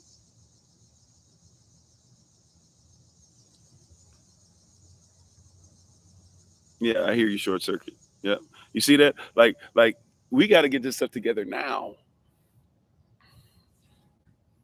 Said Atlanta, for example. Yeah, parts of Atlanta for sure. For sure. right. Right. If you get right, you can have people look, we come from monsters. We come from kings. We come from chiefs. But if you give our people some stuff right now, what happens? It falls apart. We have no direction. We have nothing that says this is where we're headed. And no matter what, it doesn't get to change. See, what we talked about, what Yah's unchanging hand the other day, it doesn't get to change. This is why, what did we talk about? What was this yesterday? I am Yahweh. I change it not. Maybe it was Tuesday. I think maybe it was Wednesday. I don't know. Wednesday, Thursday. We got so many messages, right? You look it up on YouTube, see which one it is, right? But I am Yahweh. I change it not. I am Adon. I am the Lord. I change it not. He said that it's got to be consistent. And it's got to start now. Everybody keeps trying to say, I'm going to change or I want to tweak this, I want to tweak that. Okay, fine. Let's do the tweaking now because when we come together, this can't keep changing every day. This is why one of the things, I don't even think people recognize one of the biggest dangers in voting, right? And besides, you know, the covering, the false allegation, if you will, or the false mindset that we have that voting changes things and this and that, is that I don't even think you realize the danger in having people think that things are changing or things can be better while they're always changing. If every 4 to 8 years your head, because they really led by other people, but the person in charge of you changes, how do you think the nation gets better?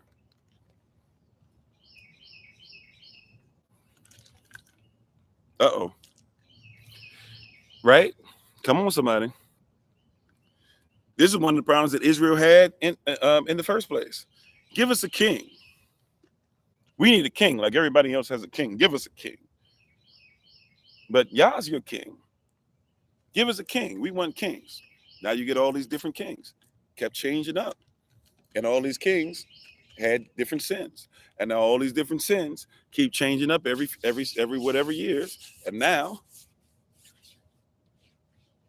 right? And now here you are. Yah should have always just been there. He was the constant anyways. Why'd you need somebody to be the in-between? He already gave you judges. He already gave you prophets. He already gave you Moses. He already gave you Levites. He already gave you Judah. I mean, what did you need? He gave you land. He gave you the land flowing with milk and honey. He kept his promise. He kept his word. But you wanted what everybody else had, a king that changes as you change so you can feel comfortable. But Yah says, I'm not here to make you feel comfortable. See, I want you to become comfortable in my word, what I have for you. But for real, right?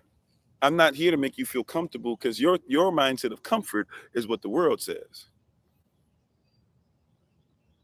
Now, as much as I will say that you deserve 40 acres and a mule, is that all you think you're worth?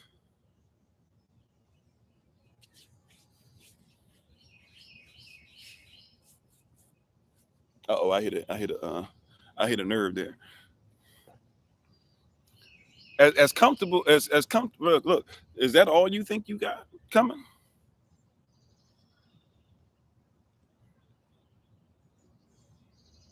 I didn't say you didn't deserve reparations. I said, is that all you think you got? Is that all you think you are worth? Is that the value that you have? Are you right?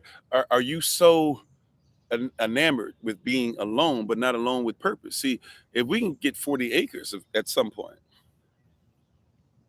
even if they split here, this and that, or whatever, if we could get 40 acres as a people and live near each other and with each other, that'll matter more than you having 40 acres and you being by yourself. And your family gets to eat real food, but other people who are part of your diaspora still starve.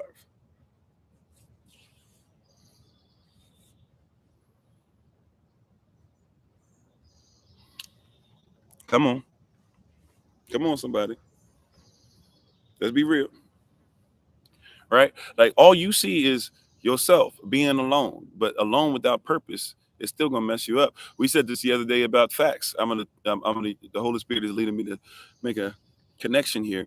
Remember we talked about facts without context or truth without context is what? It is propaganda Okay, true that. You know what else becomes propaganda, right? Being alone without purpose. Everybody kept telling you, do you, baby girl, do you, baby boy. It's your life. Live your truth. And you kept living alone and getting more alone and more alone to now you can't even function without a cell phone. I know that seems very odd for me to say as you're listening to me, some of you on a cell phone, but you can't function without a cell phone. Why? Because you're alone. Some of the reasons why people listen to us and come with SOC every day is because you realize that you're not supposed to be. It's not righteous for you to be alone. The word alone means all in one. It is a compound word. To be alone means to be all in one. And yes, you have power. Yes, you have the kingdom in you. Yes, you have greatness. Yes, you have the desire. Yes, you have the business model. Yes, you are a go-getter. Yes, you can do, but you're all in one. And it's not righteous. It's not valuable. It's not what you call good. It's not valuable for you to be all in one. I will make for him a helpmeet. Yeah, gangster. You don't need nobody. You got 99 problems and the girl in one, but the person who sung that song was with Beyonce right now. The same girl you used to pine for and was like, how'd he get her? Because while he was telling y'all he had 99 problems and the girl ain't one, and while she was busy telling you to the left, they needed each other. No matter how evil you might think they are, they still said, hey, even in our evil, we need somebody to be with.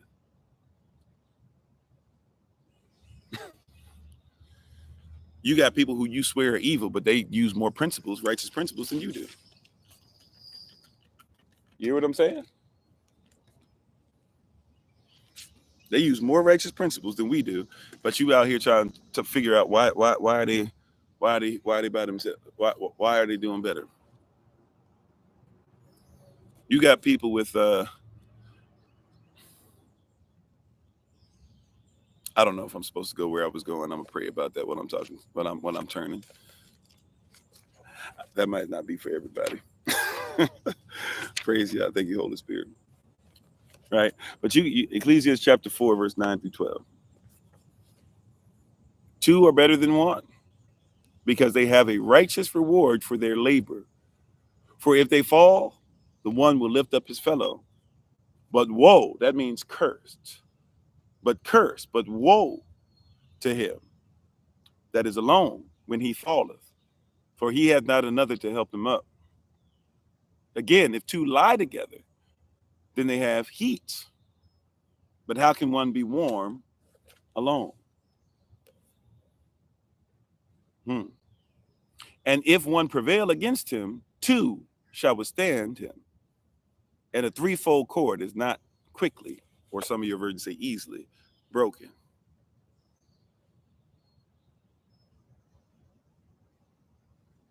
No wonder we're having so many issues. No wonder we're having so many problems, because you were alone without purpose. There is no purpose to you being alone. Your reasoning for being alone, Yah is separating you so that you can see things different. And now you're going to start looking for things differently. I don't even remember who I was talking to about this. We were having a conversation as a life coaching session, and we were talking about some things, and I was asking, about their past, because whenever you're dealing with somebody's present and future, you can't forget their past. We're eternal beings, right? And we started talking, and they were talking about how Yah, and I remember who it is, praise Yah, right? They started telling me how they don't really look for a relationship right now, because Yah, they've learned how to become Yah's wife, right? And so anybody who even attempts to try and go down that road of that type of relationship, husband and wife, they say if they can't love them in the same manner that Yah loves them, they said they're not even attracted to it anymore. That's being alone with purpose. At some point, they didn't say they'll never be married again physically, right? They're married to Yah, but they didn't say they'll never be married again. What they said is that I've learned how to be a wife, and I've learned what a husband is through Yahweh, and therefore I will never give up. I will never give my body to anybody that can't love me in the same manner that Yah. It didn't say the same way, the same manner. Why? Because if Yah thinks about me and takes care of me and can make sure he gives me things, right, that I'm not looking for anybody who's not going to at least attempt to be on that level. And I even said to the person, I laughed. I said, well, I said, most people would say that's a huge standard. And we both chuckled, but I said, that's a great standard though, because that's what we're supposed to do. I told this story to y'all before. When I told my wife her vows, I told her, and you can ask her, right? Ask her if this is true. We said this on one of the live sessions together. I told her, I said, I don't think I deserve you, and I don't even know if I ever will, but I'm going to work my whole life to take care of what Yah has allowed me to be in position to be a steward over. Because that's the standard, is be like him in how I treat her. Right? That's the standard. How you doing, Markel Payne? Thanks for being on. Oh, thank you, Short Circuit. Appreciate you. Right? That is the standard. Is him. So if I can't be like him in how I treat my wife, she deserves better. Right? So she always deserves better. So that means every day I have to become better. She deserves greater because she's great. Therefore, I should always become greater. She deserves a husband. Why? Because Yah is ultimately her husband. Therefore, she deserves a greater husband. You hear what I'm saying? But see, I had to separate myself from this ideology of husband that supports the narrative that says that she's supposed to be a stepping stone or a trophy wife, or yeah, she's supposed to be beautiful and curved and everything like that, but she's just supposed to be like that and that's it, and not make sure that I take that on. See, when she came into my life, see, now guess what? I'm accountable for that. Yeah, she could take care of those things. She made more money than I did, all this stuff, but now I'm accountable for that. So last night, some of y'all saw when we were on a meeting we had last night and we were out and about. Some of the stuff that we were out and about on was also stuff like I was asking. I was like, hey, babe, I'm sitting there traveling behind the wheel, and I'm like, hey, how's your outfits looking? Stuff that when I first got married, I would have never said something like that, right? And I'm not trying to say it because I was trying to save money, this and that. You don't think about stuff like that. Like if my wife going to go shopping, yeah, you can go shopping. But now I think about that. I was thinking, I was going through stuff. We're traveling, we're on the road. She probably doesn't have as much stuff as she used to be able to pick out from. We're going to be in this area for a little bit. And so guess what? You're right. Even though I'd be like, I'm trying to be on my little fruit kick right now and stuff. But guess what? Like I had to stop at Chick-fil-A for my son because he was hungry. And so, what that is right around with a child. So I had to think, okay, what's healthy and what place can I go to? And I was like, okay, I can probably get them to fix something like this up when we were able to make that work. And then but another thing y'all don't know is right after that or right before that, I asked my wife, I gone to the place to pick up fruit for myself. My wife is on something specific for her journey and eating right now as well. We knew Solomon needed to eat, so we stopped there, got her something to eat as well. And then after that, guess what we did? We went looking for a place where she can go ahead and get some outfits. Why? Why? Because I realized that my wife needs to be treated for that. Even before she asked, she didn't have to say, "Can you give me?" I'm not saying she never asked me for money or anything like that, but she didn't have to ask. I was already in tune and looking at stuff and thinking about some things, and I was just like, you know what? It'd probably be nice right about now in time if I got my wife some outfits. And I know I'm not balling, but I know certain places that she like to go to where she can get stuff that sometimes is discounted, sometimes look more expensive. Sometimes every once in a while I can pull off the really expensive stuff, right? But so I even asked her specifically. I was like, "Hey, well, where are some places?" And she started naming some places. I was like, "Cool." And we didn't even get to go do a full shopping thing because the place we were looking at specifically in the area we're in, they closed too early. But we got to go there to do a little bit looking at stuff. And so probably today, guess where we're gonna go? Same place. Why? Because we didn't accomplish the goal. I can't introduce the goal and then we don't get it fully accomplished until I just walk off, right? Yah says, this thing that I've started in you, I will begin, whatever I've begun in you, I will make sure that it's performed. I'll make sure it's completed. I'm not going to start something in you and then not complete it. See, somebody will look at that now and say, oh, you simping, you this, you that. Like, that's how you keep a wife.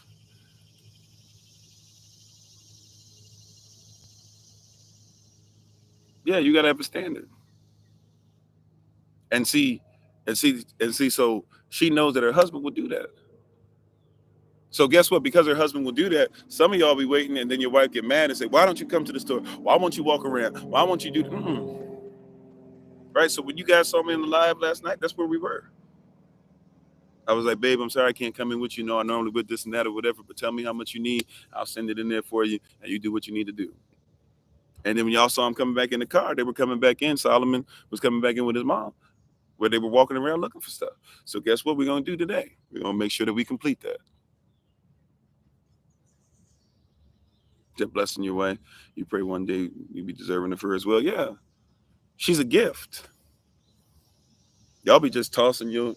Some of y'all don't treat gifts well anyway. So of course you wouldn't treat your wife well. But she's a gift. She's a gift.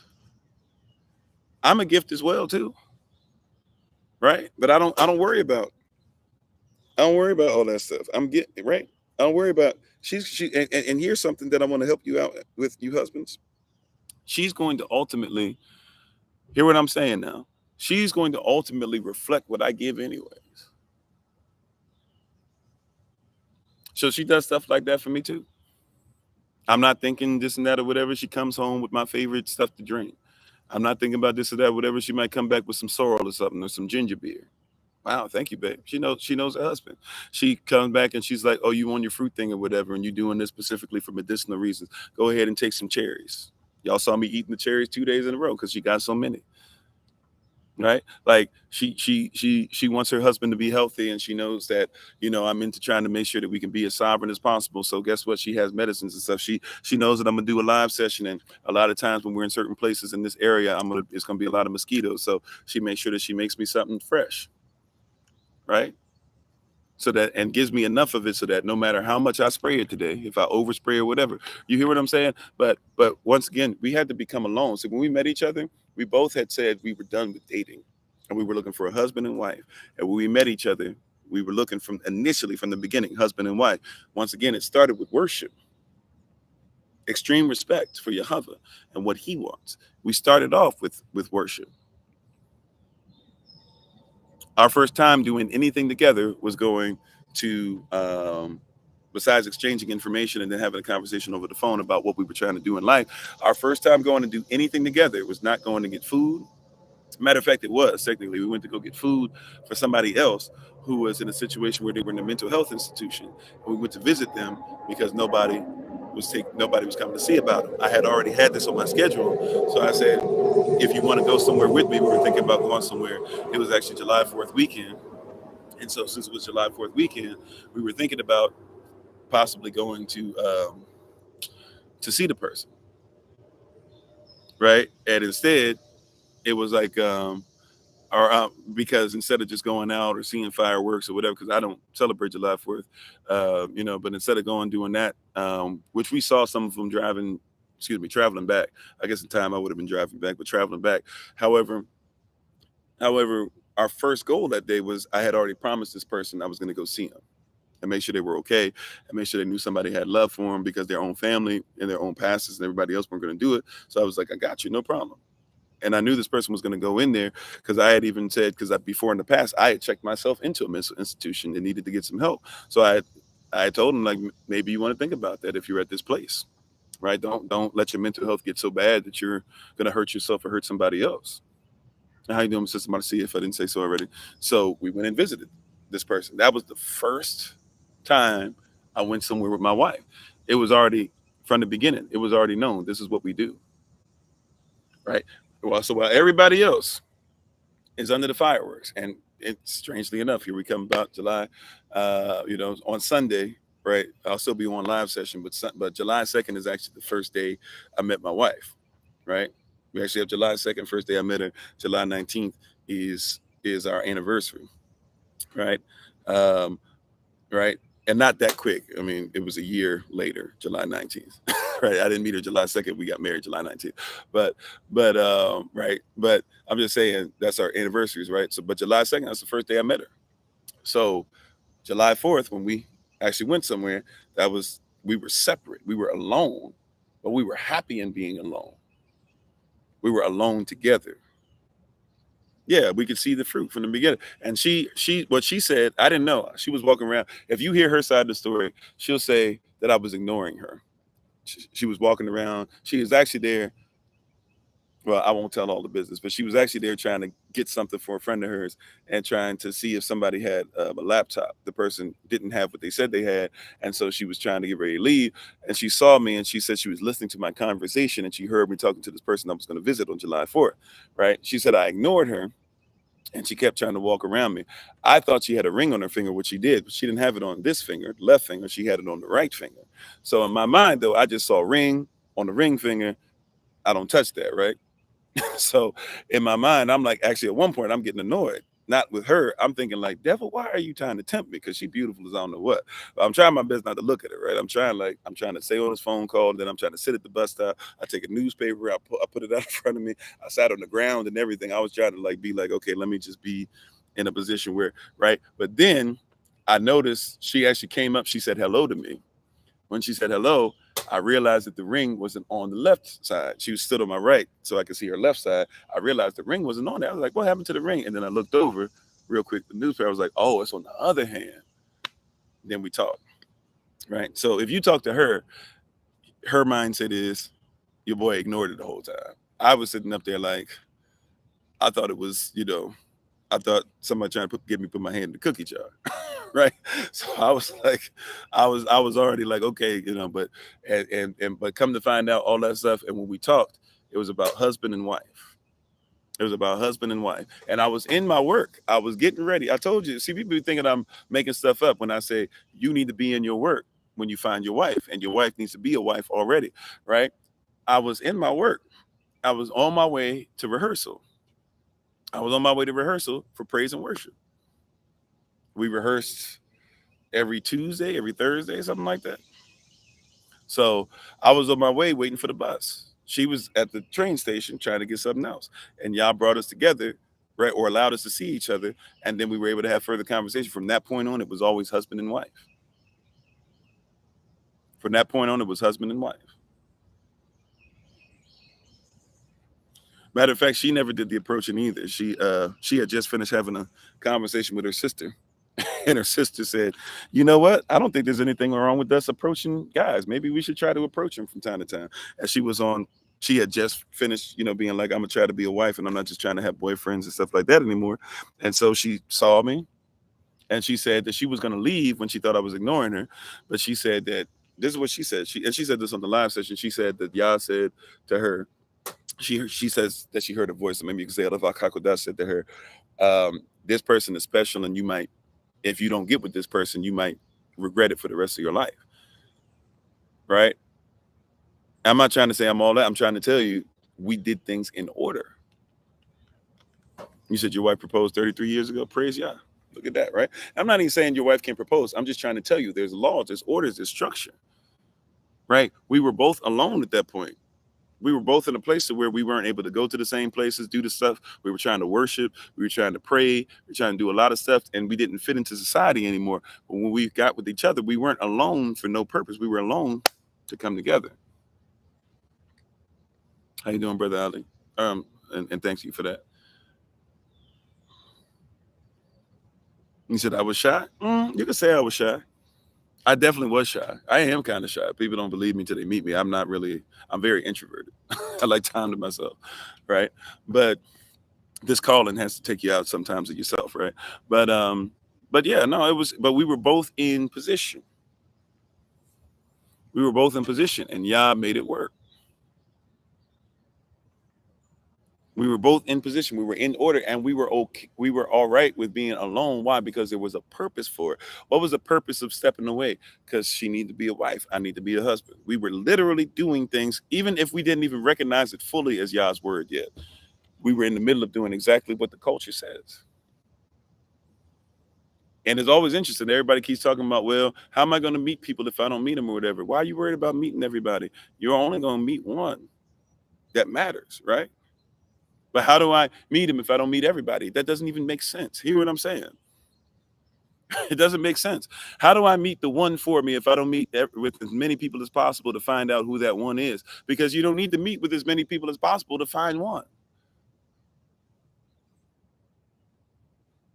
Can we just make it simple right now? Yeah, you're royal. First of all, look for royalty. Royalty doesn't act like commoners. So if you're looking for common sense, why, right, you're going to common places looking for royal marriages.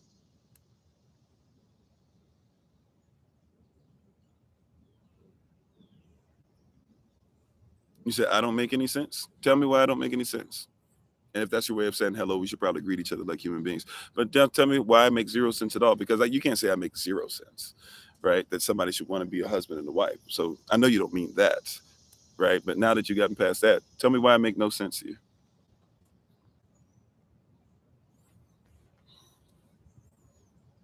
So you appreciate being alone because it helps your healing process. Yeah. Like, watch this. Alone with purpose. Alone with purpose. How you doing, Sister Iska? Alone with purpose. Being alone with purpose.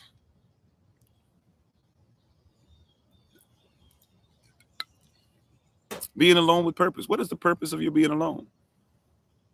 Matter of fact, let's reverse this. Since the person said I'm not making any sense, they're muted right now. One of the moderators got them already, but maybe we should let's say it like this. Fine, it's not about being alone and purpose. You say, what is your purpose of dating and having as much sex as possible? I'm not saying everybody dates to have as much sex, but what's the purpose of dating? Getting to get as many options out there as possible to see which one works for you. What is the purpose of that?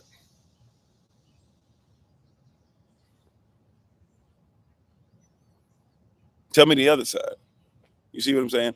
Like, people always just say, "Oh, well, the purpose of it is to find, to find the one." But to find the one, okay. If I'm digging, if I'm digging for gold, should I just dig everywhere, or should I go somewhere where there's more likely some gold? Right? I should have actually, like, I should go where the gold is. Correct? If I'm looking for diamonds, should I go everywhere, or should I go where the diamonds are? Should I dig in as much ground as possible because there's a possibility there's diamonds right underneath me? Or hey, we already know there's diamonds over here. Maybe we should go there. See, that's royal sense. That's not common sense. It's if you want to go with what's common. I mean, sure. If I want to go, if I want to go to get food, and I want to get natural food, I could grow it myself, and know that it's natural, and know that I rotate the crops. Sure. Or I could just go to the store and hope that organic doesn't just mean anything that used to be alive. I could hope that they actually don't spray the food when they put a 9 on it. I could hope that the spray isn't too bad when they put a 5 on it. I could hope that they actually are being organic if they have no numbers on it at all.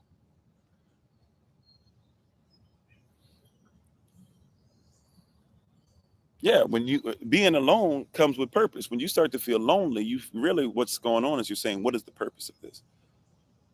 Why am I here? Why am I doing this? Why am I putting myself through this? See, Yah needs you to get outside of this. He needs you to get outside of the same old, same old. He needs you to get outside of saying watch this. Even if you say all this stuff is bad and terrible, this and that or whatever, if you said the Pledge of Allegiance for 30 years and you just stopped saying it for the last 5, that means 30 out of 35 years, you still believe in the Pledge of Allegiance. You need to separate from that with a purpose. Now, when you separate from it, don't just separate and be like, they're wicked, they're evil, this and that. What are you separating for? What is the purpose? Why are you being shown this? And how are you going to bring it to your diaspora?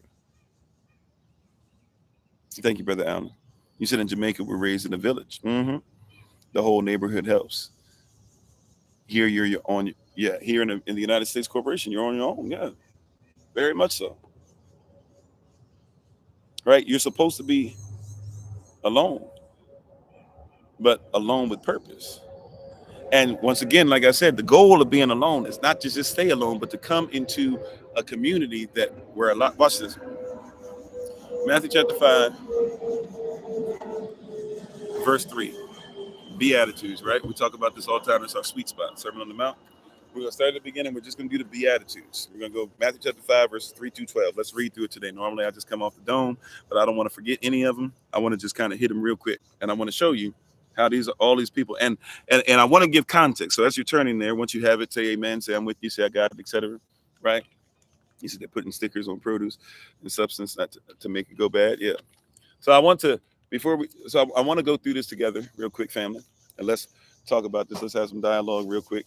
But I want to talk about this real quick, family. But I want to also make sure that you, when you get a chance, read Matthew chapter 4, and you'll discover that Yahushua is going to Israelites, to Africans, to Gentiles, or they're all coming to him, hearing about his miracles, and they're coming to him from all these places, needing to get a word. So all over the world, so to speak, right? These people need a word. They have no purpose. And so once you get past that in Matthew 4, when you get a chance to read that, you'll just get right. And it says that he comes and he tells them about the kingdom. And then after that, right, or he comes making sure that he brings the kingdom to him. Once he does that, then he can start healing and doing all the stuff, whatever. But he had to teach and he had to give kingdom, right? And then he started being able to give people. But now Matthew chapter 5, and thank you. How you doing, Sister Rain? If I didn't say so already, I think I did, but just in case I didn't. And now Matthew chapter 5. And so we got some it's got some witches, got some okay. How you doing? Peace, blessings. So Matthew chapter 5, we're going to start at verse 3. And it's important that we catch this, right? This is our sweet spot. We always end up in the Sermon on the Mount several times in this stuff, but it's important, right? This is one of the greatest sermons ever written, right? And we're going to read through verse 12, right? But this is about people who feel alone or feel sick or feel like they can't get past it, or their children are going through, or I'm going through all this stuff. I feel alone without purpose, but he brings kingdom. It says he teaches kingdom. Matter of fact, let me just be obedient. Matthew chapter 4, I think we go around Matthew chapter 4. Oh, I'm in Mark, excuse me.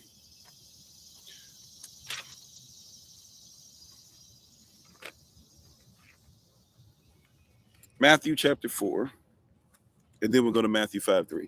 Matthew chapter 4, real quick. Let's go to verse 25, I believe. No, verse 23. Matthew chapter 4, verses 23 through 25. Let's look at this.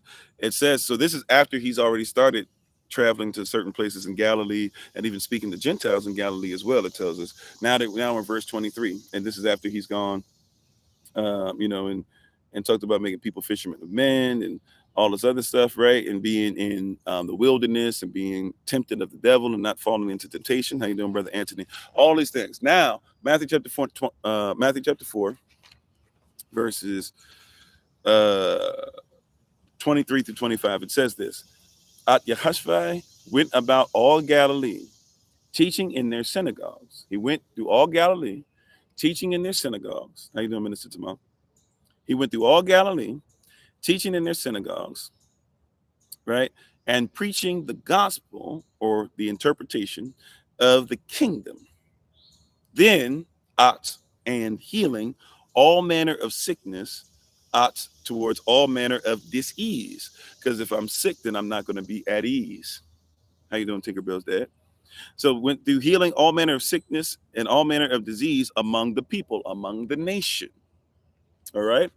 Verse 24, and his fame went throughout outside the nation. His fame went throughout all Syria, and they brought unto him all sick people that were taken with diverse diseases and torments, and those which were possessed with devils, and those which were lunatic, and those that had the palsy, and he healed them. Right? The healing came after these people felt ostracized. They were alone. They were sick. They were diseased. They were with the palsy. Right? They were lunatic. They were considered to be out of their mind. These people were set aside. See, you people are now kind of sort of being nice with mental health. It wasn't too long ago that if somebody had a mental health issue, right, they might lobotomize you. You hear what I'm saying? Like, this is, people were all over the place with this stuff. They felt alone. They had no teaching. He had to teach them. They didn't have a sense of the interpretation of the kingdom. He had to teach them. This is why later on in Matthew chapter 7, at the end, it says that when Yahushua finishes the Sermon on the Mount, it says that people were astonished because Yahushua taught not like a scribe or a Pharisee. It said he taught as one having authority. These people had felt alone because they didn't even know who they were, and they didn't know how this stuff was supposed to work, and they were alone, but they had no purpose. What are we talking about today? The purpose of being alone. See, don't get lonely because you're alone. You only get lonely when there is no purpose to your being alone. But here comes Yahshua. Here comes Yahshua. Praise God. Right? And it said that after he healed them in verse 24, verse 25, and there followed him great multitudes of people of this nation, right? So now this is not just a nation of Israel, but this is a nation of people who have been healed and have come into the kingdom. People have problems with that. From Galilee and from Decapolis and from Jerusalem and from Judea and from beyond Jordan. And seeing the multitudes and seeing this nation that's coming back into who they're supposed to be, and seeing the multitudes, he went up into a mountain.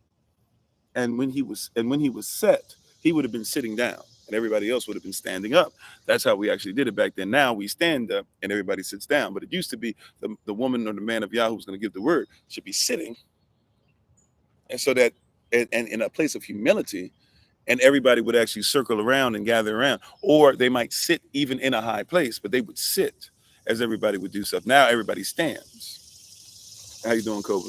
All right. So it says that he went to this high place, to this mountain, and he sat there. His disciples came unto him, saying, I'm sorry, his disciples came unto him. His disciples, those disciplined in him, they came to him. So watch this. You had the Messiah, you had the inner court, you had the outer court. Did y'all catch that? This is culture. You had the Messiah, right? He's alone, but what? He's alone with other people who are disciplined, disciples, but they're not alone. They're with what? Other people who are outside of them, who are becoming a nation. They are people who felt alone by themselves. And now through this teaching and this healing and things being set together, now these people are following him, hungry for the word. All right.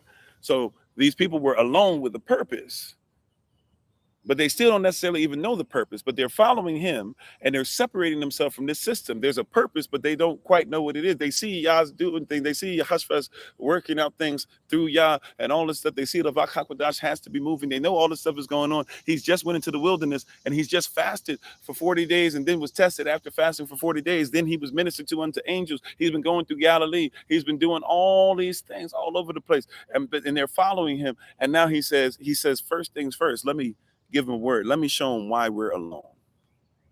Let me give them a purpose in this. Thank you for the love. Appreciate it. He says, let's talk about the purpose of being alone. And he gives what you call the Beatitudes. God, near those people stand for long periods of time receiving the word, hungry. Yeah. So watch this. This is what he says. First thing he says, blessed are the poor in spirit. This is Matthew chapter 5, verse 3. How you doing, Minister Samela Ray? Right? Yeah, they set apart. They were set apart so they could receive a word. Just like we talked about with Israel. What was the command that Moses gave Pharaoh again? Not just let my people go.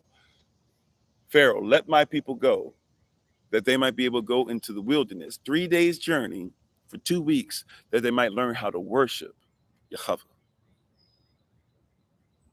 We're not going to get into a place where we're going to come together unless we learn first how to worship him. And we're not even going to be able to hear his voice and stop being sore afraid when we hear it if we don't make sure we're separate long enough. We're supposed to hear his voice together. All right. And we should have heard it every day. All right. Let me go ahead. All right. So first things first, Matthew chapter 5, verse 3.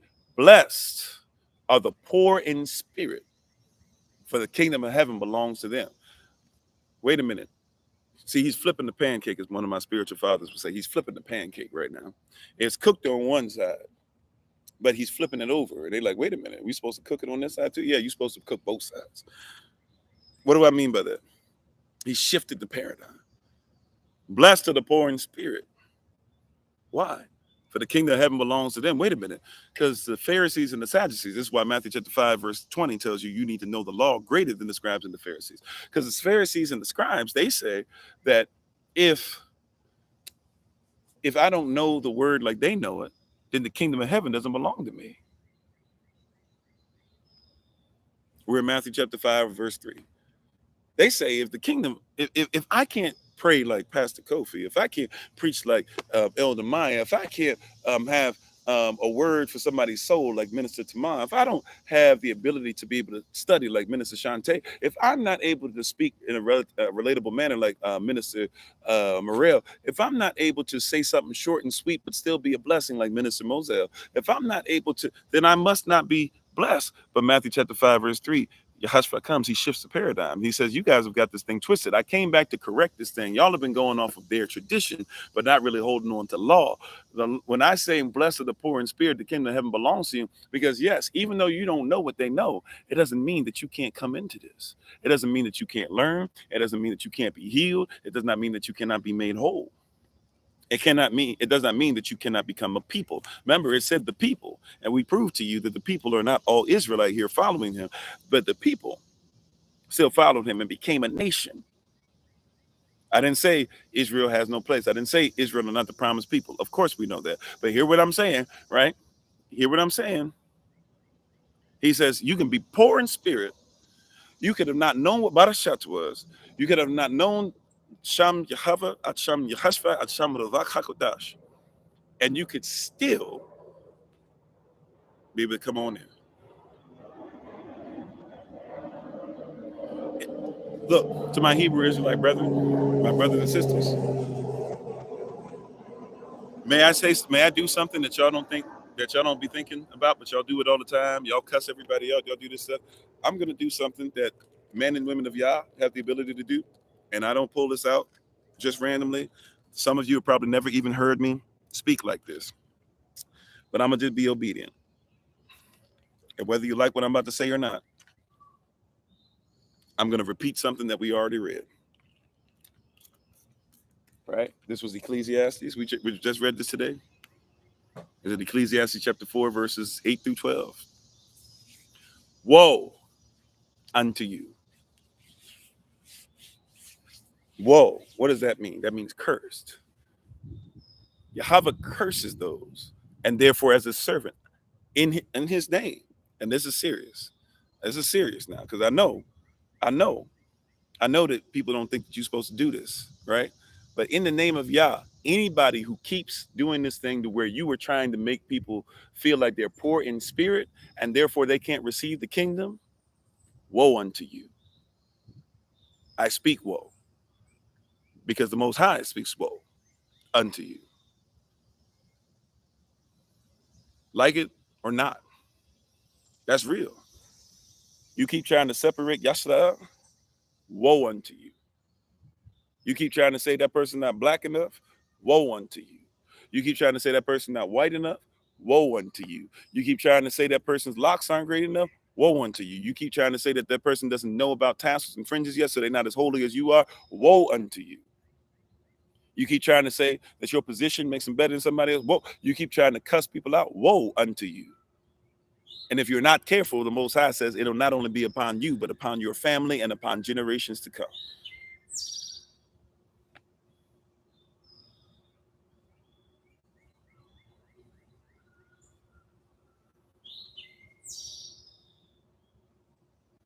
We're in Matthew chapter 5 and verse 3 right now. Blessed are the poor in spirit.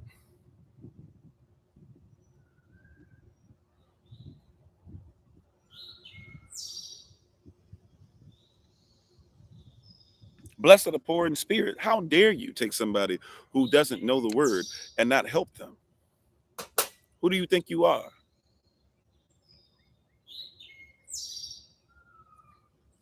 For those who speak life over those, we speak life. For those who speak curses over them, we speak curses.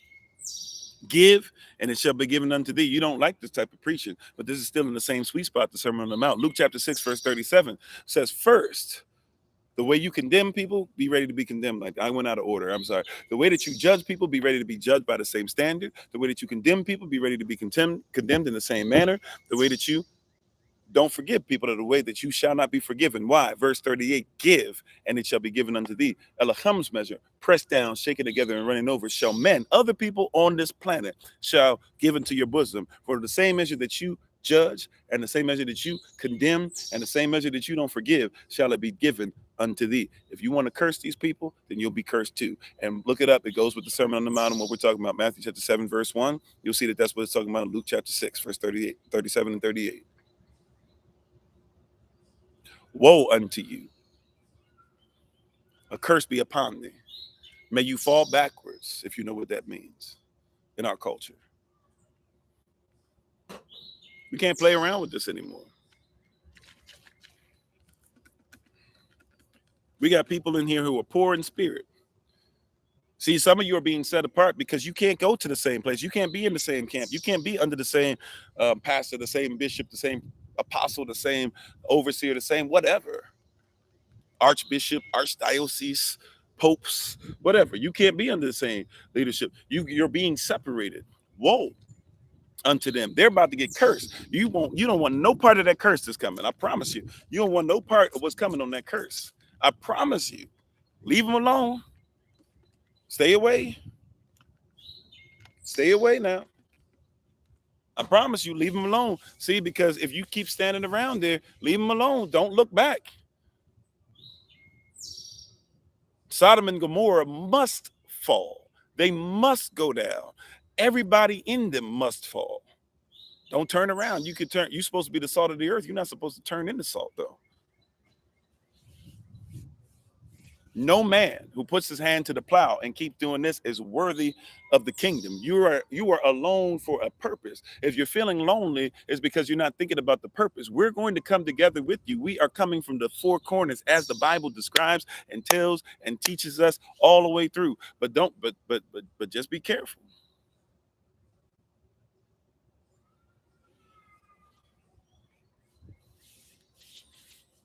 You are alone. You feel alone. Everybody says you're poor in spirit. Don't let these brothers and sisters get you out here and twist this thing with all these types of spirits. Some of them coming in with the spirit of homosexuality. You can see it up on them. Matthew chapter 5, verse 3, once again, is where we're starting now. Don't get it twisted. Some of them coming up here with the spirit of just trying to make sure they have as many wives as possible. Because in the world, they have as many girls as possible. Now they're just trying to put the Bible on it so they can have as many wives as possible. We curse that. How you doing, Sister Tracy? Thank you for the love. We speak a curse against that. You said when you are lonely, you want to go home in your heart. You know what home is now? Okay. Amen. And Queen Nzinga. Oh, nice name. How you doing? Thanks for being part of the community. Right? The problem is that all these people are coming in and talking about building a nation, but they're not trying to build your nation. They're just trying to do the same thing that somebody else was doing. And now they want to be the same conqueror. But you are more than conquerors. You come in here with a conquering spirit. We speak a curse against thee and thy family. That's what, because Jehovah speaks a curse against you and your family. Oh, I know somebody says that's not great preaching. That's biblical. Yehoshaphat said, woe unto you. He called people hypocrites. They were hypocrites. That means you live underneath the criteria. Come on. Come on. I see you, Sister Sage. People are coming in. That's why you got to forgive people, too. We were talking about forgiveness a lot yesterday in prayer. We were talking about that, right? Because some of y'all coming in with an unforgiving heart because you're supposed to be cold-hearted to make it in the world. I know, sister, they treat you like that. I know they told you you're supposed to be strong and independent, and I know you're dealing off that Willie Lynch stuff still, and I know you're tired of dealing with men that are nonsensical, but if we're going to raise up a standard and have great men in this society, you can't come in here hating those men that are actually doing what they're supposed to do. You got to come in righteous. I know brothers that you tried to be the really nice dude when you were young and they made fun of you because they tried to act like you was simping because you wanted to actually walk a girl home and you wanted to carry her bags and you wanted to actually take her on a date and you wasn't trying to just sleep with every girl, this and that or whatever. And you was nerdy and this and that. And so now you became the very thing that everybody else says, but don't bring that into the kingdom. Don't bring that into the kingdom. Don't bring that into Yasa'el. Don't bring that into this nation. Don't bring this thing of, hey, if you don't do exactly what I say, we cool up until you disagree with something that I say. Now, all of a sudden, I'm going to say that you're a heathen and you're Esau and you're not as powerful. Be careful. Because if you bring that stuff in, we can't even allow it. We got to curse it. Woe unto you. People are poor in spirit. And what you're doing is... all this word has just been repeating itself. Praise y'all. Second Timothy chapter 3, verses 6 and 7. That there are people out there are men out there that are looking for women to try and captivate and lead astray, right? Because these women are heavy laden with sin. They become silly because they've been dealing with so much foolishness and we haven't been what we're supposed to. And now brothers are out there trying to build all these congregations, trying to get this 7-to-1 mess and all this stuff like that. And then you don't even want to look at verse 7 where it says that you are ever You were ever leading people. It says you were ever teaching these women, ever teaching these family, ever teaching Israel, but you were never bringing them into the truth. They are all ever learning, but they never come into the knowledge, the intimacy with the truth. Woe unto you.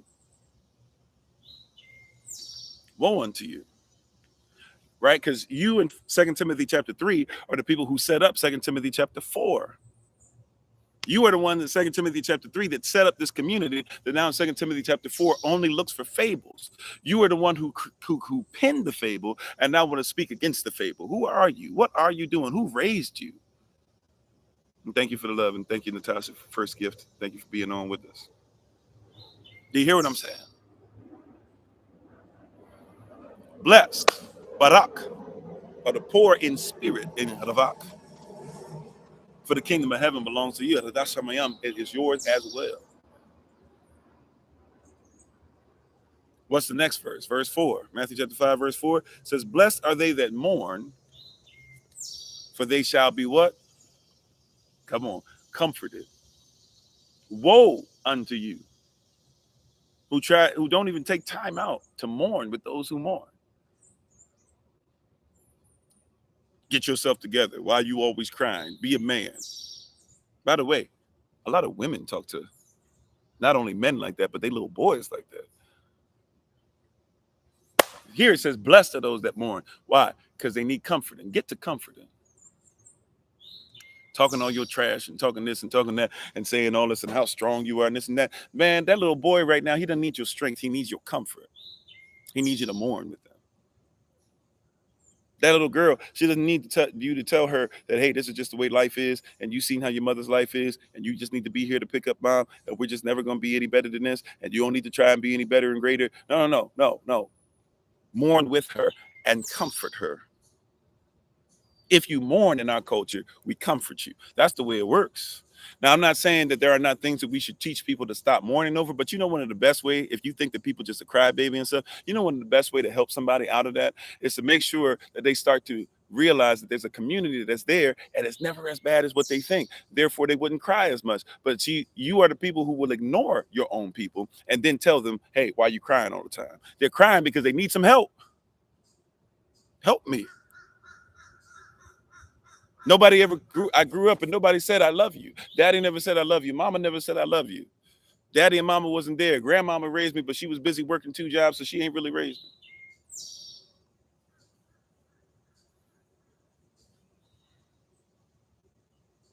Right? Raised by a bunch of sisters, but really the sisters couldn't really take care of me anyways, and they didn't know what they were doing anyways. Somebody help me. I'm mourning. I'm in mourning. You ever met somebody that's in mourning and doesn't even realize they're in mourning? Oh, come on, somebody. Let me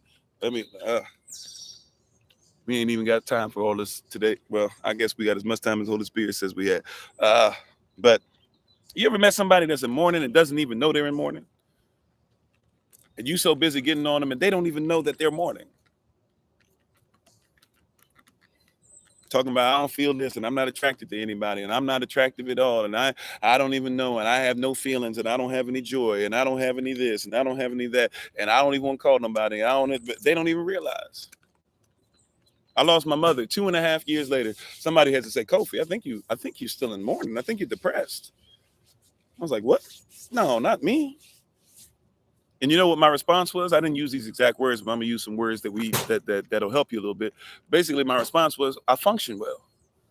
I can't be in mourning because I function well. Right?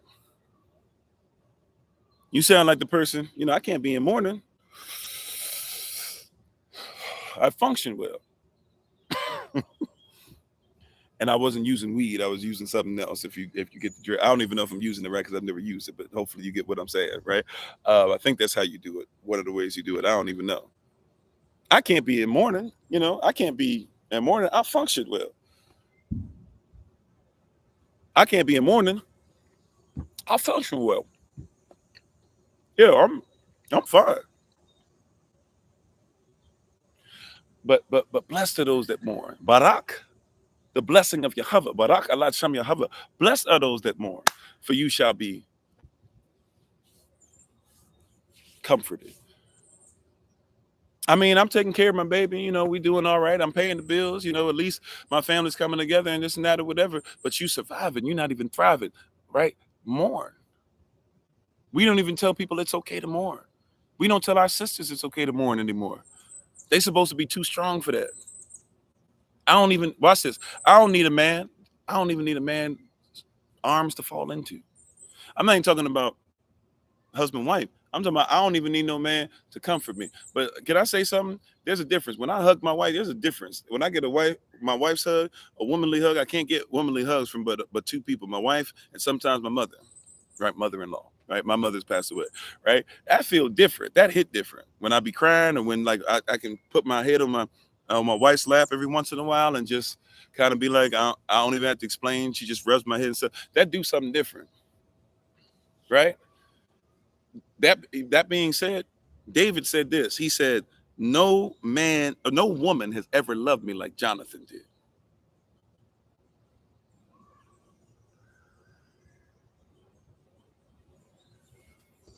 Wait a minute. No, what are you talking about? You trying to people be on some lascivious stuff or some lustful stuff on some Paul stuff, right? No, he was saying the love that I get from a brother it hits different. He said when I'm he said when I'm mourning and my brother hits me with a message, it hit different. Can I say something to you? When my father, I've told you this before. When I was a husband and dealing with my children and stuff, and I was finally, taking care of my family, and I was able to travel the world and do some stuff. And I came to my father's house. My father, for the first time I can remember, I'm not saying he never gave me money or never did something like this, but for the first time I can remember as an adult, put hundreds of dollars. Well, actually, the second time he did it once when I made sure I was taking care of my mom and she passed away, right? But then he put hundreds of dollars in my hand this time, and he says, and he said, he put his hand on my shoulder. And he said, "Great job." And that is one of the best to this day. It's one of the best compliments I've ever received. Because my daddy was saying, "You're being a husband, you're being a father, you're going to work, you're making sure you're taking care of your family, you're praying, you're preaching the word, you're not cussing, you're treating me with respect that you didn't even treat me with when you were a child. You took care of your mother on her way out, you helped me on her way out," right? Like he was saying, I see what's going on, right? And so he did that, right? And so David was saying, and all he mourned Jonathan because watch this. Ooh, can I help a lot of people with something real quick? A lot of times we mourn the things that brought us comfort. So those who mourn, they need to be comforted because I'm mourning the loss of something that brought me comfort. It might not have brought comfort to you, but it brought comfort to me.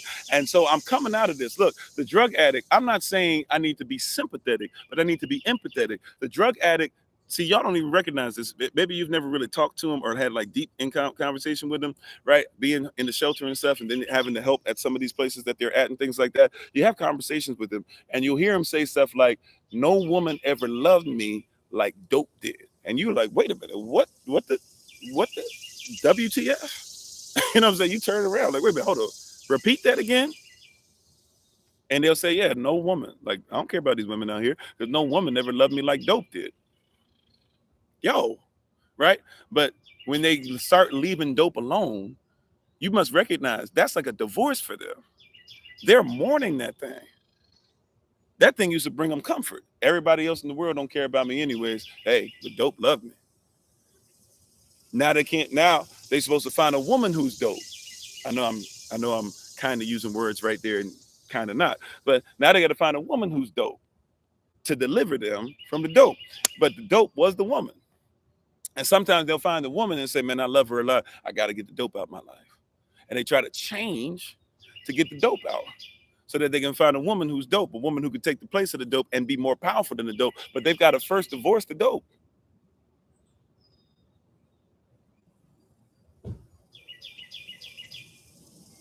Hello. They got to first divorce the dope.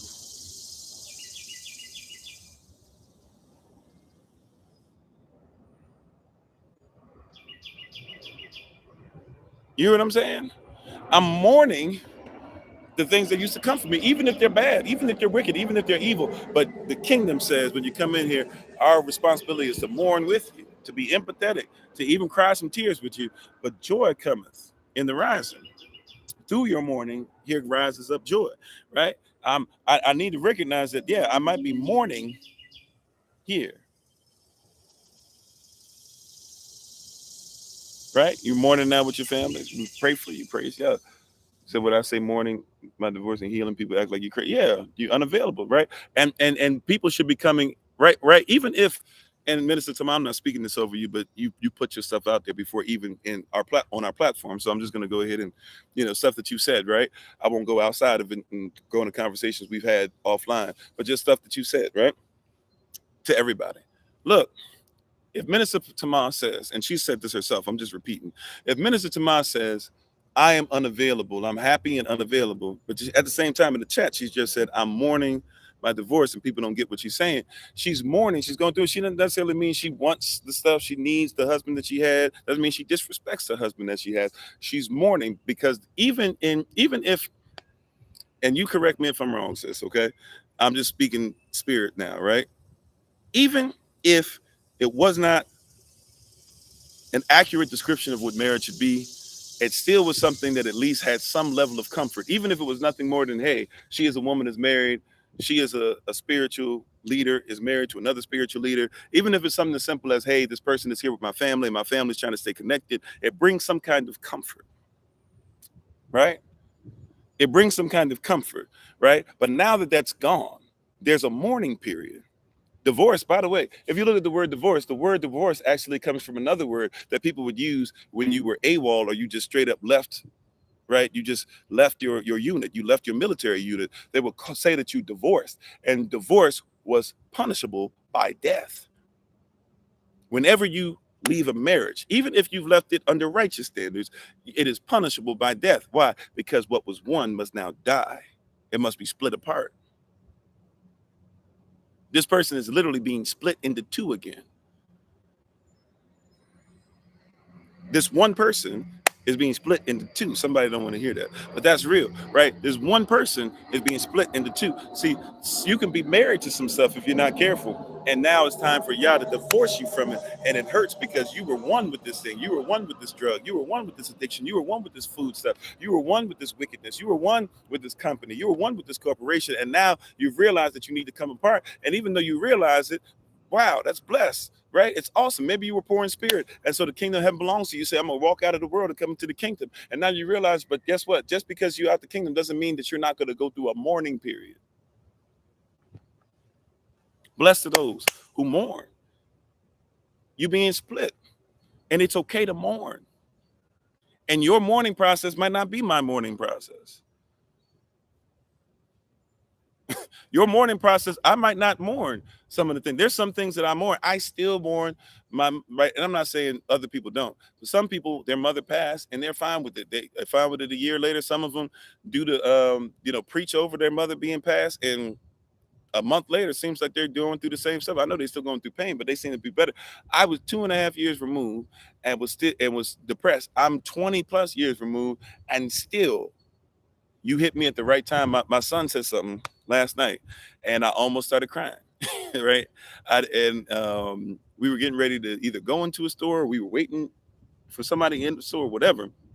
But, or maybe it was that we just went swimming. I don't know, but we were somewhere, and he just asked out the blue because, he's never met his grandmother, my mother. He's met his other grandmother. He's never met my mother. So he just asked out the blue. We're sitting there, not even looking at stuff. Not even talking. Like, I'm not even watching anything. We're just sitting in the car, chilling out. I'm kind of tired, eyes closed, praying a little bit. And he's in the car. Children mind be running a mile a minute. So he just out the blue. He goes, Dad. I said, yes, son. He says, he says, do you know what my grandmother sounded like? And I almost lost it, right? Because yeah, I do know, and his mother and my father.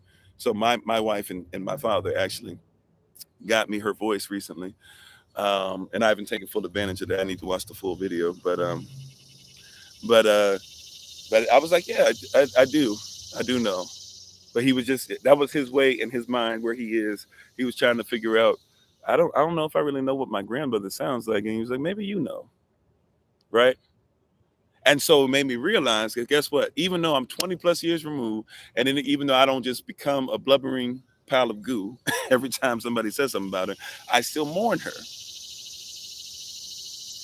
And guess what? Though, even when my son sees me mourning things, I praise God for my son's heart.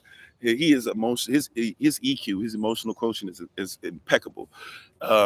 When he sees my face do certain things, he will like as a son, he'll hold my hand and stuff like that. You wouldn't think sons and fathers do that in the world nowadays, but my son very in tune, right? But we didn't have that moment yesterday.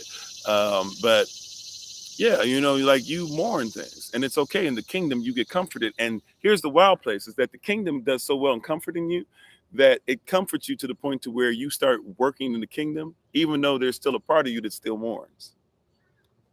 I'm still mourning, right? I'm 20 plus years removed.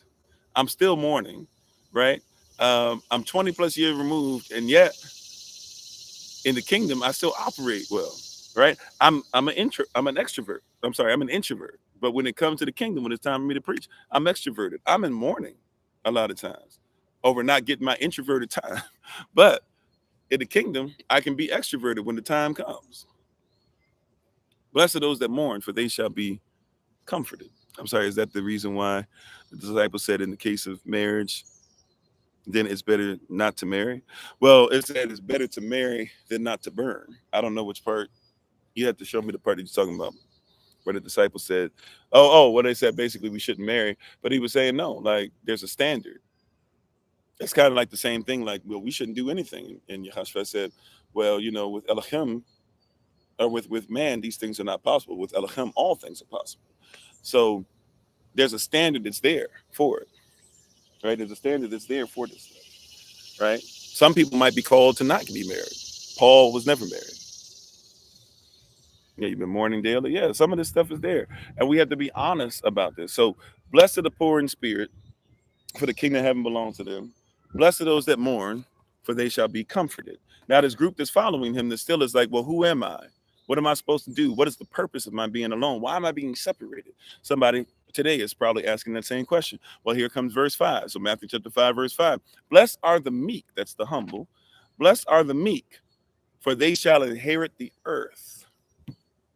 Seems like I'm being humble for no reason, but what's the purpose in it? The purpose of humility is inheritance. This is not right. This is not what we would call what would we call this? And thank you, Sister Nadine, for all that you're doing with the stuff on here. Appreciate it.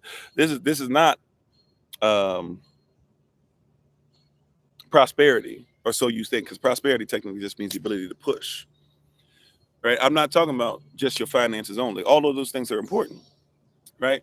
What I'm saying is, blessed are the meek, for they shall inherit the earth. The earth belongs to those who are humble enough to have it. How you doing, Christian? Thanks for being part of the community. Right? Humble yourself under the mighty kaf, under the mighty hand of your humble. Blessed are those that what? Humble yourself. Wait a second there. Humble yourself. Wait a second now. Humble yourself. Wait a second now. Humble yourself. May I say something? See, because people only think about humility in one way. Well, I'm humble. I'm a really humble person, and I don't have this, and I don't have any land, and I don't have any money. Have you humbled yourself to the financial teachings of Yah? See, humility is a little different than what you think it is. Have you humbled yourself to every time Yah says, I'm about to bless you with 10 dresses, you say the first one belongs to somebody else? Have you humbled yourself? Somebody says, no, no, that's not. Have you humbled yourself to giving your gift and let your gift making room for you? See, some of you don't give your gift unless you get paid for it. I started giving. I told people don't be believing me, right?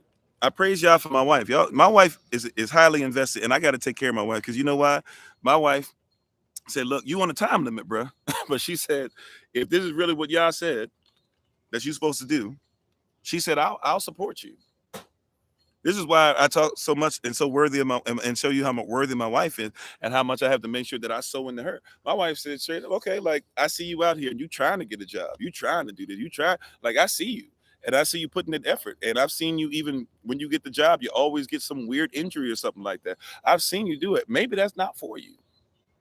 But maybe you're supposed to be in your work. Now she was like, "You're gonna at some point your work gonna have to take care of the family now. If I'm gonna be all in with you, I can't be out here living on the street, right? But if your work is gonna be all in, and sure enough, over time we started seeing transition, and then it went from like I was at least, and from the beginning I was giving her something, but it was she was making a whole lot, but I was giving her something. But then it went to the point to where I was like, it finally started creeping where it was like, okay, it's not only something, but now when she in between contracts, I'm able to do something, right? And then all of a sudden it went from that to, oh, I'm not gonna have anything, but I got some money saved up. And then it went from, well, don't worry about what's saved up. If I gotta have 17 side jobs and still be on TikTok all day and still be on YouTube and still be doing this and going on this person's podcast and traveling and still going to community, I'm gonna make sure I take care of home. And then it went from that to, wait a minute, I'm not even worried about stuff. Then it went from that to, wait a minute, we're traveling. Then it went from that to, wait a minute, like it's actually coming into fruition where I don't even like I have my own business. And so I don't even necessarily know if I want to go back to what I was doing before where I was making that. But what I'm saying is in all that stuff, right? It was humbling ourselves. It was humbling for me. I hate it. Can I be honest with you? There was a part of me at one point where my wife never made it a public thing to where her husband didn't have money. Right. If we went somewhere and we were gonna bless people with food, you know, kind of that whole grease your palm thing under the table, here's the card, here's the money, here's the cash, here's this, here's that. That was humbling for me because even though I made something, it was nothing close to what she made. And so she took me places and even got my mindset into places of things that I never even thought were possible or that I even deserved.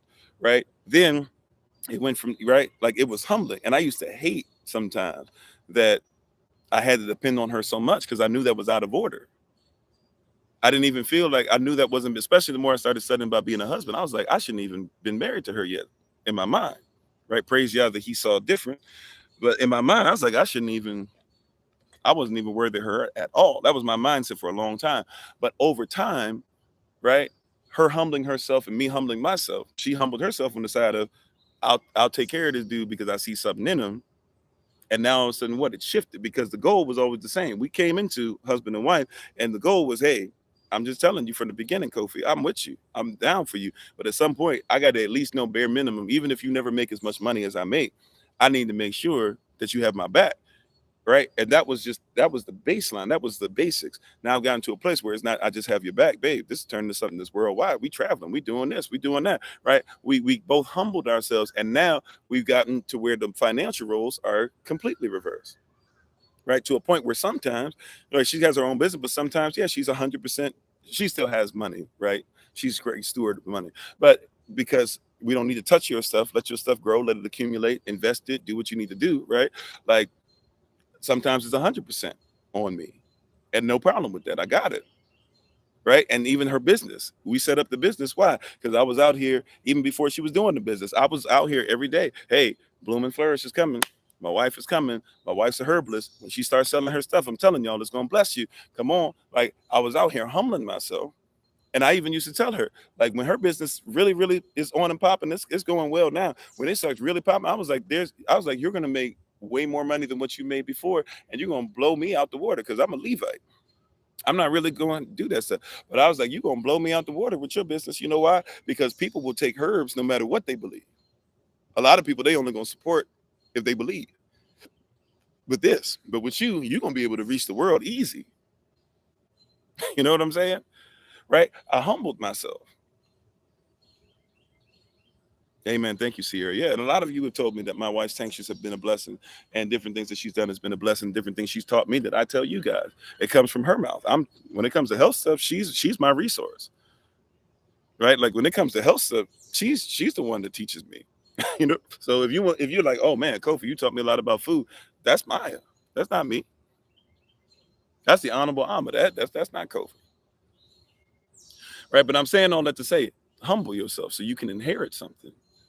Maybe you would inherit more out of your relationships if you both humbled yourself.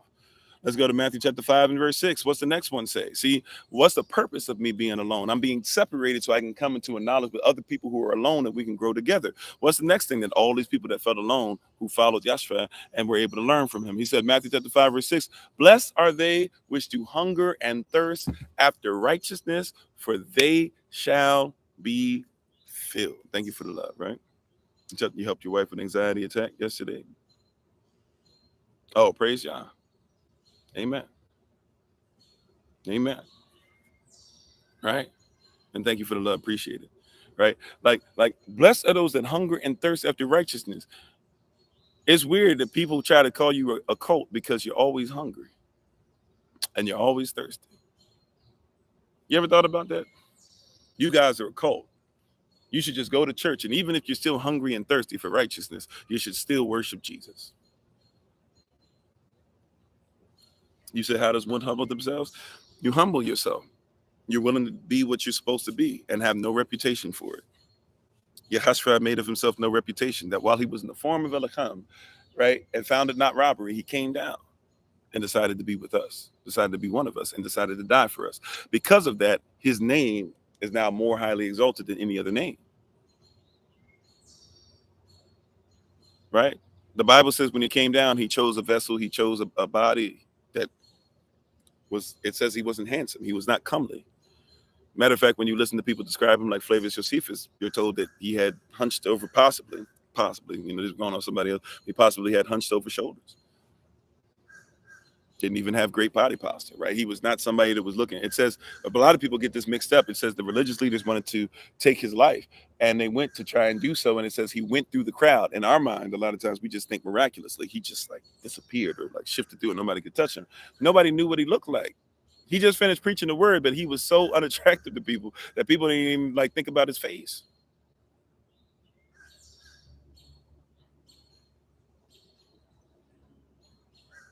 You said it just don't make sense when they say it to you? Or you feel like those are evil spirits when they speak in that type of stuff? Yeah. You know, he didn't necessarily need to be seen. Yeah, you see, and so those of us that hunger, I gotta keep it moving though, because we're about to run out of time. Those of us that hunger and thirst after righteousness, the Bible declares not you might be, but it says you shall be. You shall be filled. You will be filled. It's guaranteed. It's stamped with approval from the Most High. You must be filled. Why am I being alone? Because you're not being fed. And you watch this. Israel was fed. Holy Spirit, speak this thing. I never even thought about this before. Come on. Look. Israel, you were in bondage. You were in Kemet. You were in the beast. You were in the world. But you was hungry. You came into the wilderness and you ain't missed no meals. Now, wait a minute. When you were a slave, you was in the system. You were a slave and you lived all these years, but you ain't had no food. But now you done came into the wilderness and you're mad because it's the wilderness. You're separated. You can't go to the malls you used to go to. You can't go to the stores. You can't have the boyfriend you said. You can't have the girlfriend you said. You can't have the lasciviousness and the lust and all these different things. But you're getting fed.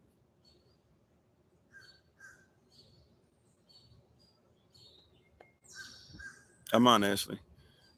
I touch and agree with the prayer, right? You being fed. Yeah, but you know, I used to get these days off and this and that, get some other days off. You know, I miss, you know, we used to go out there and you used to look, man, I get it, man. We talk about smokers. I'm one of the biggest smokers of all time. I was smoking 4 packs a day at one point in my life. I used to be one of the greatest smokers. Be on the ship, on the deck all day, nothing else to do. Little 17, 18-year-old boy out here, nothing to do, no friends, no family, anything like that. Just playing a little fretless bass guitar and smoking cigarettes all day. Got to a place to where when I came in the military, I could run 1.5 miles sometimes in like 6.5 minutes, sometimes even down to under 6 minutes. Then basically after a couple years in, I couldn't even walk up a flight of steps. Hadn't even turned 21 yet. Right? I get it. Right? I get like, oh, it's hard as this. I missed this. I missed that. Like, yeah, I never was. I've got passed out drunk, I think, twice in my life. And after though, besides those two, both times I kind of was tricked into getting drunk. Like, believe it or not, by friends. Hang out with certain people and they drink, but they don't really tell you what they're putting in your drink. So that happened to me twice. Um, One time I was conscious but couldn't move. Praise God, nobody did anything to me. The other time I was unconscious, got woke up to a catheter. Both times I was underage. Right. One time in the military underage, and somebody had to help me to play it off and make sure they checked me out the hospital so that I didn't, or say that I didn't have any insurance, so that they could make sure that I didn't get in trouble with my command. Right. I know what that stuff is, but I separate myself enough.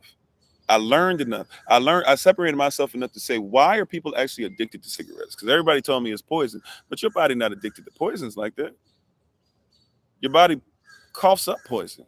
Your body doesn't like the fact that your lungs are turning black. So I started like asking questions and looking stuff up. Oh, wait a minute. Let me separate enough. Oh, people just like to breathe in and out. So if I learn how to go, I'm already a musician. I'm already play brass instruments. I already play instruments as big as a saxophone or a tuba, whether it's a B flat tuba, a C tuba, F tuba, an A flat tuba, if y'all even know the difference between them, right? All right. I play one of the largest instruments. I know how to play a little bit of the flute, so I know half of my air doesn't even go into it. I know breathing exercises. I've been marching band, right? I've learned how to run, right? I know how to do stuff. I can hold my breath. Did it with my son yesterday for the first time, trying a long time. Can hold my breath for over a minute easy. So I just need to breathe better. Okay. Maybe I should do it while I'm praying. Okay, now I don't necessarily, and so even though, and I'll be honest with you, every once in a while I might have, it's every once in a blue moon, but I might have like something that's tobacco, but normally it's gonna be normal. It's gonna be stuff that I know is grown, right? I'm gonna have it's gonna be natural. I know pastors aren't supposed to admit this stuff. Every once in a blue moon, yes, I have. I've smoked marijuana for medical purposes. Marijuana, not the fake stuff they be making. Every once in a while, I have had mullein. You can smoke mullein, by the way, if you're somebody that's battling. There's other things you can learn to where it'll take care of things and it'll do stuff for you naturally, right? And yeah, some of the reason why my teeth still be yellow. Yeah, I know they still yellowish. They used to be a lot worse. Part of it is because I had really bad surgery in my mouth that I should have never had, and now I almost lost. Like I've told y'all before, I shouldn't even have teeth. Technically, they say I'm not supposed to have teeth, but praise y'all, they still there. Prayerfully, they'll always be there, and I don't come in front of y'all if I got to come in front of y'all, mumbling for a minute and then get some false teeth. I guess we got to do what we got to do. But at the end of the day, right? Like, I'm just saying, like we have to, there's other ways of going out, but I had to separate. Right. But I was hungry and thirsty after righteousness. And when I separated long enough, I was like, look, there's got to be a better way than just like smoking ports all day or smoking. I smoked everything. Ports. I know I'm not a female, but I hit them Virginia Slims sometimes. If you had it, I had it. Marlboro. Yes, the Cowboy Killers, Marlboro Red, Marlboro Lights, Marlboro Menthol Light. I actually like the Marlboro Menthol Lights. A friend of mine, he introduced those to me. I was like the white version of Newports. So he introduced that to me. But yeah, I smoked just about whatever. Cigarette wise, lemon juice and baking soda. Yeah, I've heard. I haven't done it yet. I need to try it. Thank you for that. I need to try it. I've been getting better just eating fruits and more fruits recently. But I'm just trying to tell you, right? Like I hungered and thirst for something else. See, and it doesn't say hunger and thirst for what is right. Can I just put that in there real quick? Because we got to keep it moving. We're almost at our time, right? It doesn't say just hunger and thirst after what is right. See, why am I being separated? Why am I being set apart? Don't just hunger and thirst for what is right. It says hunger and thirst for righteousness. Righteousness means right, lawful standing. A lot of people want to be right. Y'all got a friend like that, right? My son is like that because he's like his daddy. I used to be that, right? And my son will try to win an argument no matter what. So we were talking about something. I think it was I forget what it was. It wasn't Fiddlehead Fern, but it was something else. And my wife was talking about it, and she was talking about how it's so my son mentioned something about herbs. She was thinking about something for something that somebody needs, and she was kind of talking out loud, and so we started talking with her, and then we started brainstorming. So he brought up a herb that actually would work out pretty well. I think he was like, she should use some hibiscus. I forget what it was, but he was like, she should use some hibiscus for that. And my wife was like, yeah, it's probably not going to fix it all the way, but she was like, yeah, we probably do want to think about maybe something like hibiscus or something like that. And then he mentioned some other herb. I forget what it was, but that herb is poisonous. It was passion flower, excuse me. That he mentioned, he said, but it was poisonous. And so this is when I saw myself in my son, because I used to do the same thing, right? And I had to tell him not to do this because it leads you to being a liar. Then when I say I used to be a liar, it's because I had to always be right, even if I had to lie. So then he said it was hemlock. That's right. Then he goes, oh, she could use some hemlock. And my wife goes, no, hemlock is poisonous, remember? And then so he had to be right. So he said, oh, she could just eat the root. And I stopped him. And I said, son, I was like, remember I told you about that? You don't always have to be right, be righteous. I was like, what if somebody was listening to our conversation and they heard you say that somebody could use the roots and nobody ever corrected it? I said, what could happen to that person? He said they could pass away. I said, yeah. So remember I told you that. And I fixed it up where he didn't feel bad, but I was just like, remember I told you that. And I was like, don't be like your father, because your father used to started lying. I was like, your mother even heard some lies from your father, because your father was so worried about looking like he was right rather than being righteous and letting people make righteous decisions. Because and now I didn't tell him this, but let's just add this on here. If you don't let people see righteousness in you, they can't make righteous decisions concerning you. And it's unfair to the people you do that to. When you lie to people to try and look right rather than make sure that you're righteous, people are making decisions off of false information, which means they cannot make righteous decisions, but they can only make decisions that they hope are right. So I had to tell him, I was like, your father turned into a liar because he was doing da da da da. And I was like, because I had to be right about everything. So I was like, therefore, be careful about that, because what's going on is now instead of being righteous, you're trying to be right, but you can be right to somebody's detriment. So it doesn't say hunger and thirst after being right. A lot of people want to be right. Those who hunger and thirst after righteousness, right, lawful standing, you will be filled. Being right doesn't fill you. It just fills you for a season. Right? Lying to somebody doesn't fill you. It just fills you for a season. Not those who hunger and thirst after being right shall be filled. Those who hunger and thirst after righteousness, they shall be filled. How you doing, Sister Nakura? I don't know. By the way, I don't know if I'm pronouncing your name right. Nakura, right? All right. Matthew chapter 5, verse 7. Right? Why are you being left alone? Why is it you feel alone? And who are the people that are alone that are going to come into you so that you can be alone as a group away from this world? What is it that you're feeling? What does it say next? Matthew chapter 5. And thank you all for the love. Matthew chapter 5 and verse 7. Uh-oh. Israel, this is one that plagues us so bad. Blessed are the merciful, for they shall obtain mercy. I don't even know if I had to go down that road. If we could become more merciful, Maya Atayan.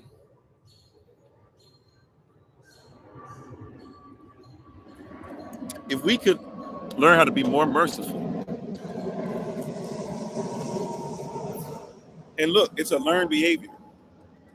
If you grew up in a merciless situation, if you grew up tender and unprepared, that's Deuteronomy 28, right? If you grew up and nobody showed you love, if you grew up and nobody really showed that they cared about you or your family, if you grew up and nobody was putting into you like you putting into them, if you grew up and nobody was saying certain things that you needed to hear, if you grew up and your daddy didn't say it, if you grew up and your mama didn't say it, if you grew up and the world thought because of the color of your skin you didn't deserve mercy, right? I could see why now you're coming into something that you're trying to use scripture to make sure that you show no mercy. No mercy. Let every man be a liar. Yeah, true. For a purpose. Call them a liar at first, so that you might be able to figure out if they're telling the truth. So if you're saying we're going to say that every man is guilty until proven innocent, fine, but say that they're guilty online to try and see if they're innocent. You know what I'm saying? Like call them guilty, say that they're bad, say that they don't know what they're talking about, but try their best. Thank you, babe. Yep. See, my wife is on it, right? Fortunately, Yah has mercy on us. Yeah, he know you a liar, but he still doesn't mind helping you to come into the knowledge of the truth. Come on, somebody, babe. That's a word right there. That's why my wife is a preacher. Amen. Praise God. Right? But once again, this comes from this place of everybody's not seeking and hungering and thirsting after righteousness. Not everybody trying to be meek so they can inherit something. Not everybody's trying to make sure that those who are going through something and mourning are being comforted. Not everybody's trying to make sure that they are what? That they're making sure that even if somebody's poor in spirit, or even if they themselves are poor in spirit, they realize that the kingdom belongs to us and we can all come together. No, that's not your point. That's not your purpose. You're not trying to do that. What are you trying to do? What are you trying to do? You're trying to make sure that you the man, you the woman, and you can't even extend mercy. By the way, that forgiveness we were talking about earlier, and we were talking about all day yesterday when we were talking about prayer, here it comes again. Because if you can't forgive, it's going to be hard to extend mercy. Matter of fact, I will admit to you that you can extend mercy without forgiveness, but what it looks like is, okay, I won't hurt you, but I won't ever talk to you again. Or I won't hurt you, but I'll talk bad about you for the rest of your life. Right? But if you can have forgiveness and mercy come together, that's powerful. That's powerful. And it's a tough place. Praise God. Right? On the live, right? Right. So you were talking about it. We were talking about it yesterday. We were talking about it this whole week, really. Right? Like it's been something that's there. And we as Israel do not extend mercy very well.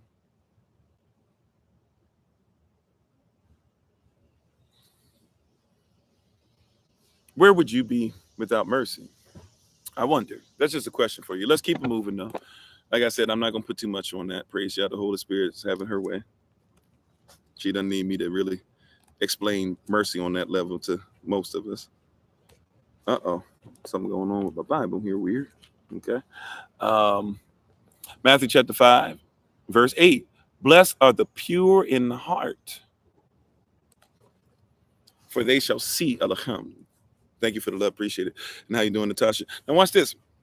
Blessed are the pure in heart. The word heart in Hebrew, in the modern Hebrew, you would say lev, and in ancient Hebrew would be lab, right?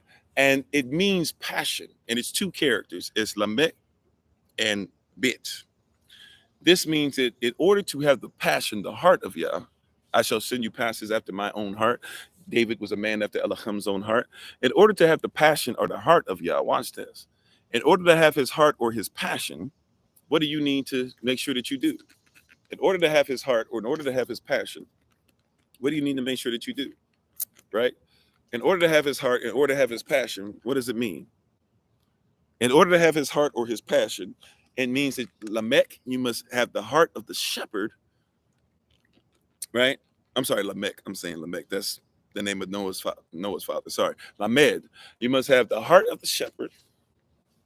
I mean, and also you must have the bit. You must have the heart of the son who comes out of Judah, out of the right family.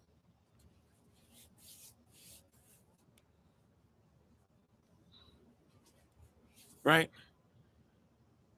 Those who are pure in heart, they shall be the ones to see Elohim. Pure in the passions of the shepherd, who is the son who comes out the right family. If it is not the passion of the Messiah, then it is not anything that gets you to see Elohim. Everybody, we shall one day see his face. If it is not the heart of, right, the passion of the Messiah, the passion of our shepherd, who is the son who comes out the right family, you will not see Elohim. But everybody's going to get to heaven. Yeah, everybody's going to go before the throne and be judged, but not everybody gets to stay. If you do not have the passion of the Messiah, right? That's why they call the movie even The Passion of the Christ. Why is it called The Passion of the Christ? The word passion means that he suffered for you based off of where his heart was for you. It is the suffering that he had for you because of his passion for you. His passion was the cross, because the cross was not what he was passionate about. He ended up showing his passion, or he showed who he was passionate about on the cross.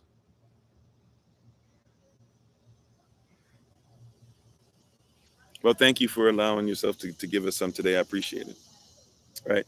Matter of fact, I still don't even know how to set it up. I've been trying. I go on people's stuff and I just like, because whenever I press gift, it always says stuff about what you can do this. But then like one day it was asking me about like my can you show your tax information and stuff so we can take some of the stuff that you have where gifts are given you when you can give them to other people.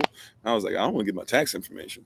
So I don't even know how to use gifts. I try, or I just try to give a donation if I can to people and just call it that, for real, for real. But anyway, I don't even really have tax information because I don't really do taxes because I'm non-citizen national. But regardless, right? Um, what was I saying? Sorry.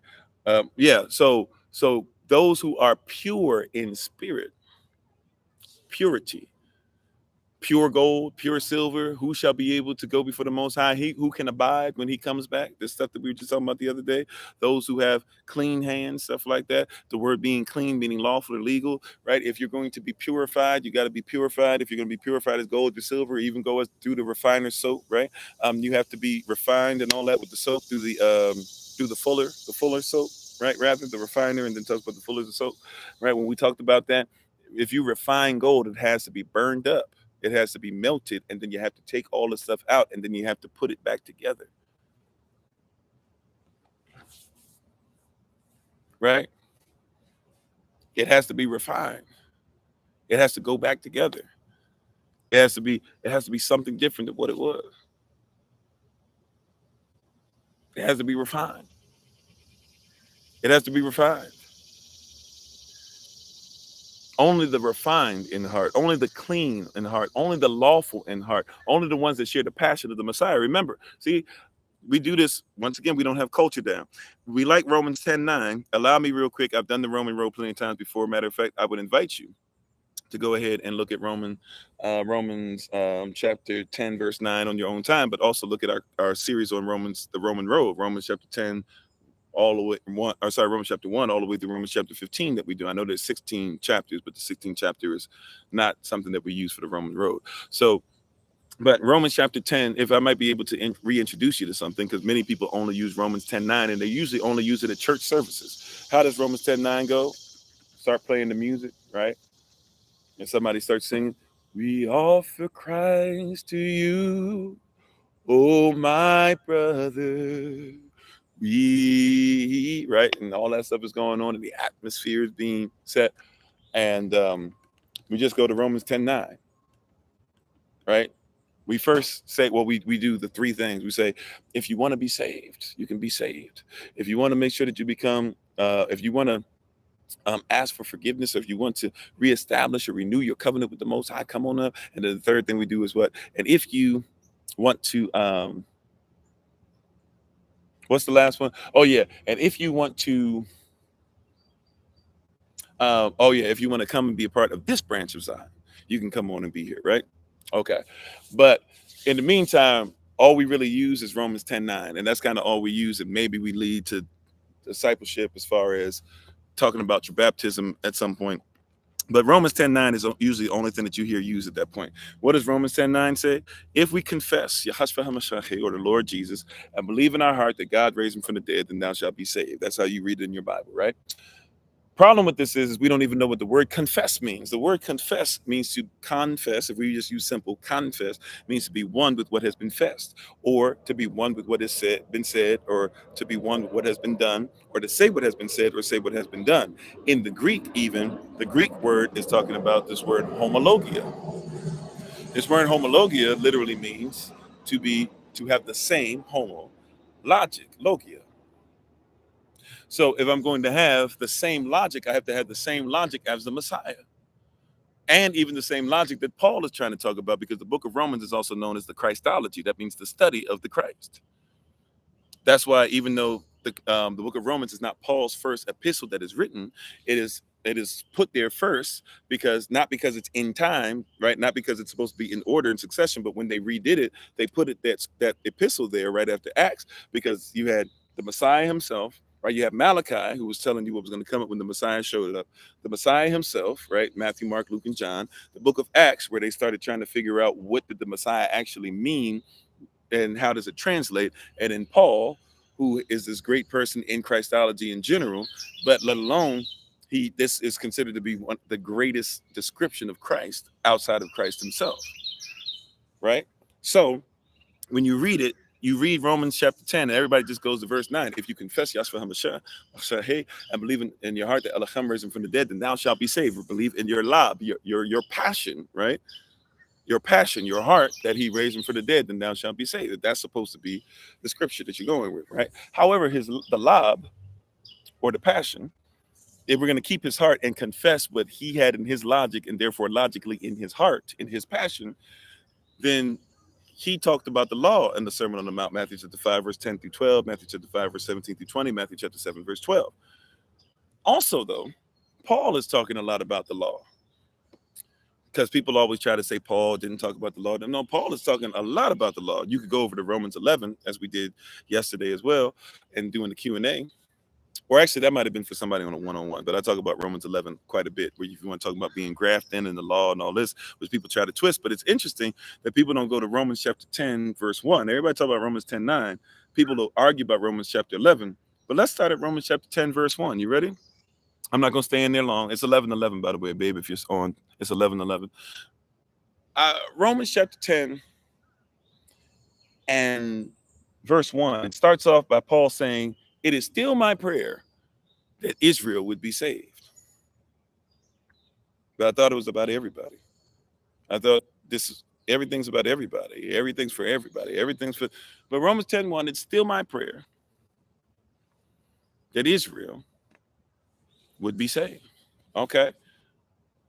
Romans 10:2.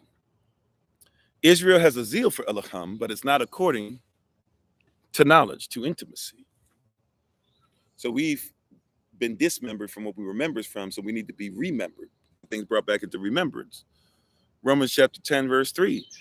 We began to mix and match with everybody else's stuff, and we lost track of who we were supposed to be and who we were called to be.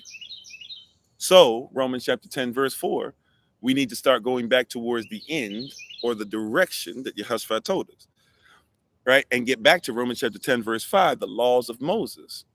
And we're not here to try and make sure that we tell who's going into heaven or hell. That's Romans chapter 10, verses 6 and 7. Thank you, daughter of the Most High, for being on. But Romans chapter 10, verse 8, we're going to have to get back to it. Why? Because Romans chapter 10, verse 9, if we have the same logic, or if we confess the same logic that Yehoshua had, and believe in our love that Elohim could raise him from the dead, then we shall be saved. Why? Because if we're going to be saved, we can only be fellow heirs.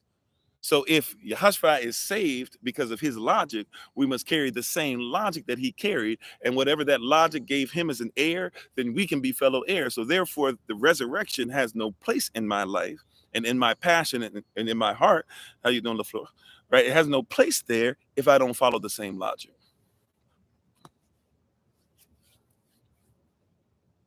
You catch it? Now Romans 10:10. I can't stop at just being saved, though, to where I can be resurrected. I'm rescued so I can be resurrected. But I can't just stop there, though, because if I stop there, Romans chapter 10, verse 10, right behind it, tells me what? It tells me that it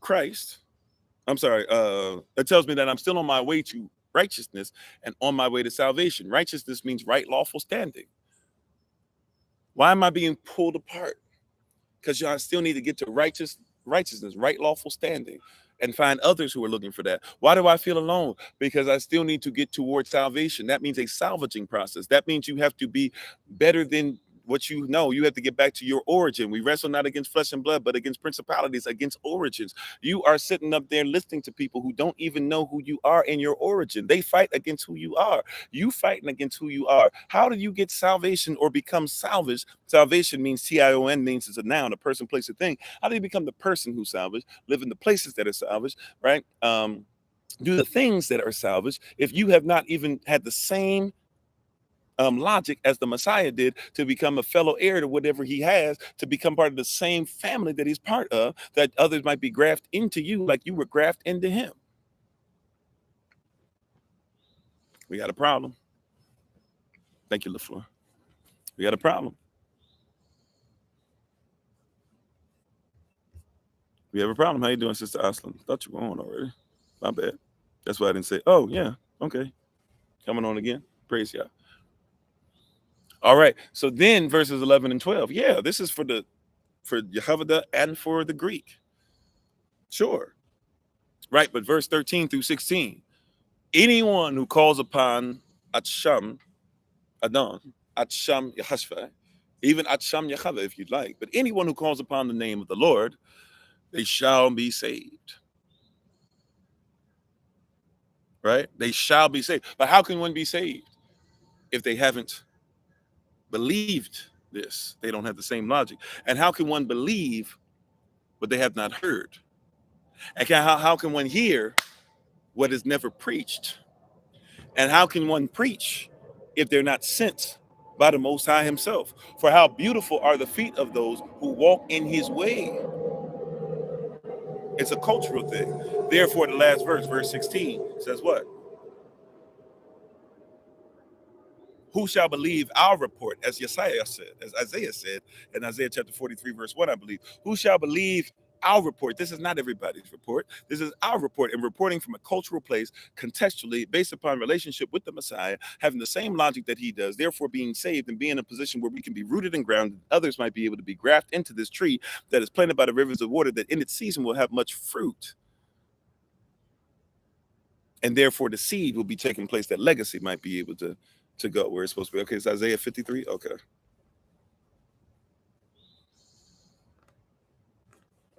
So now back to Matthew chapter 5. We're at Matthew chapter 5, verse 9 now.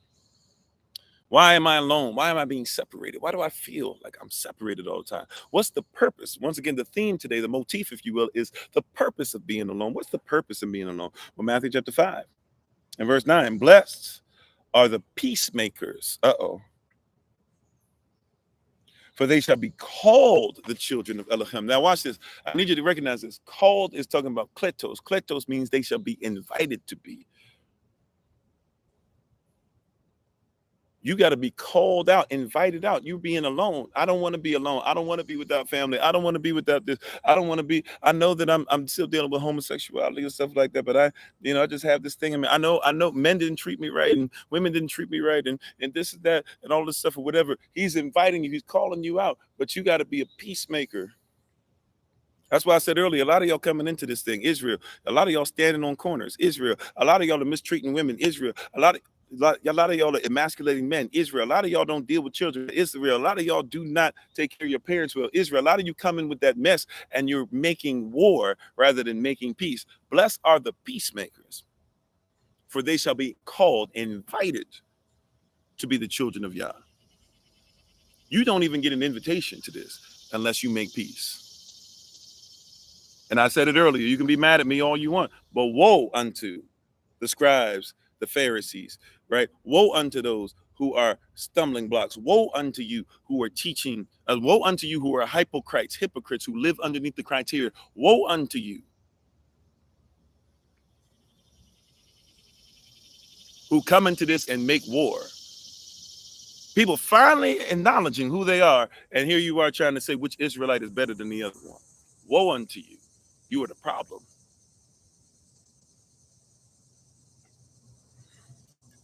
You are the problem. Woe unto you.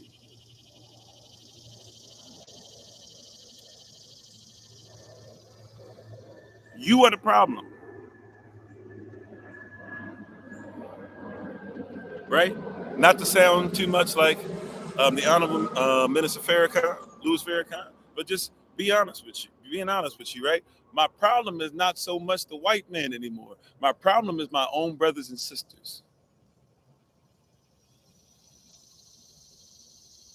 My problem is not George Washington anymore. My problem is not the obelisk anymore. My problem is that y'all are so busy wiping each other out. You're not using the physical bullets, but you still making sure your brothers are catching, and they're not catching strays. They're catching what you aim. Right? Your brothers are not catching strays. Your sisters are not catching strays. They're catching what you're aiming. You the one that got the chopper out. You the one that got the 9 out, got the Beretta out. I see the Beretta bites on your hand because you don't even know how to use it right. You out here wielding the weapon, wielding the sword, wielding the Zion, and don't even know how to use it. No cultivation, no mindset to come together. Only come together if everybody agrees with what you say. Only do this if don't want to talk things through, don't want to be under anybody, don't want to make sure you're submitted, don't want to submit to a husband, don't want to submit to a wife, don't want to love a husband, don't want to love. To be love a wife, all this stuff. You are in position where you cause so much war, and the kingdom of heaven suffereth violence. And John the Baptist of this day are being beheaded every day because of you, and the violent are taking it by force. They're not my problem as much anymore. I don't live in a society. I'm just gonna be honest with you. I don't live around them that much. And if I go certain places, I see people, but they're not my problem. It's wild that you can be separated from somebody and still have people telling you that they're their problem. The people I'm trying to come into connection with are more problematic than they are nowadays, because you're bringing that Willie Lynch stuff in. You still haven't gone through your post-traumatic slave disorder, your post-traumatic stress disorder. You still haven't admitted that you're carrying some things that aren't even real. You still haven't said, I might need to sit my tail down until I make sure. I told y'all it took me years and years and years to finally get an opportunity. And even in that, sometimes I've had to sit my little behind down because I'm still dealing with some stuff. And if I'm not careful, it shows up at the pulpit. If I'm not careful, it shows up on social media. If I'm not careful, it shows up to my family. If I'm not careful, it's going to show up to you. If I'm not careful, it's not going to show. It's going to show up when we have our one-on-one sessions and our life coaching sessions and things like that. So I need to sit my little tail down sometimes until I can be in a position where y'all can actually use me correctly.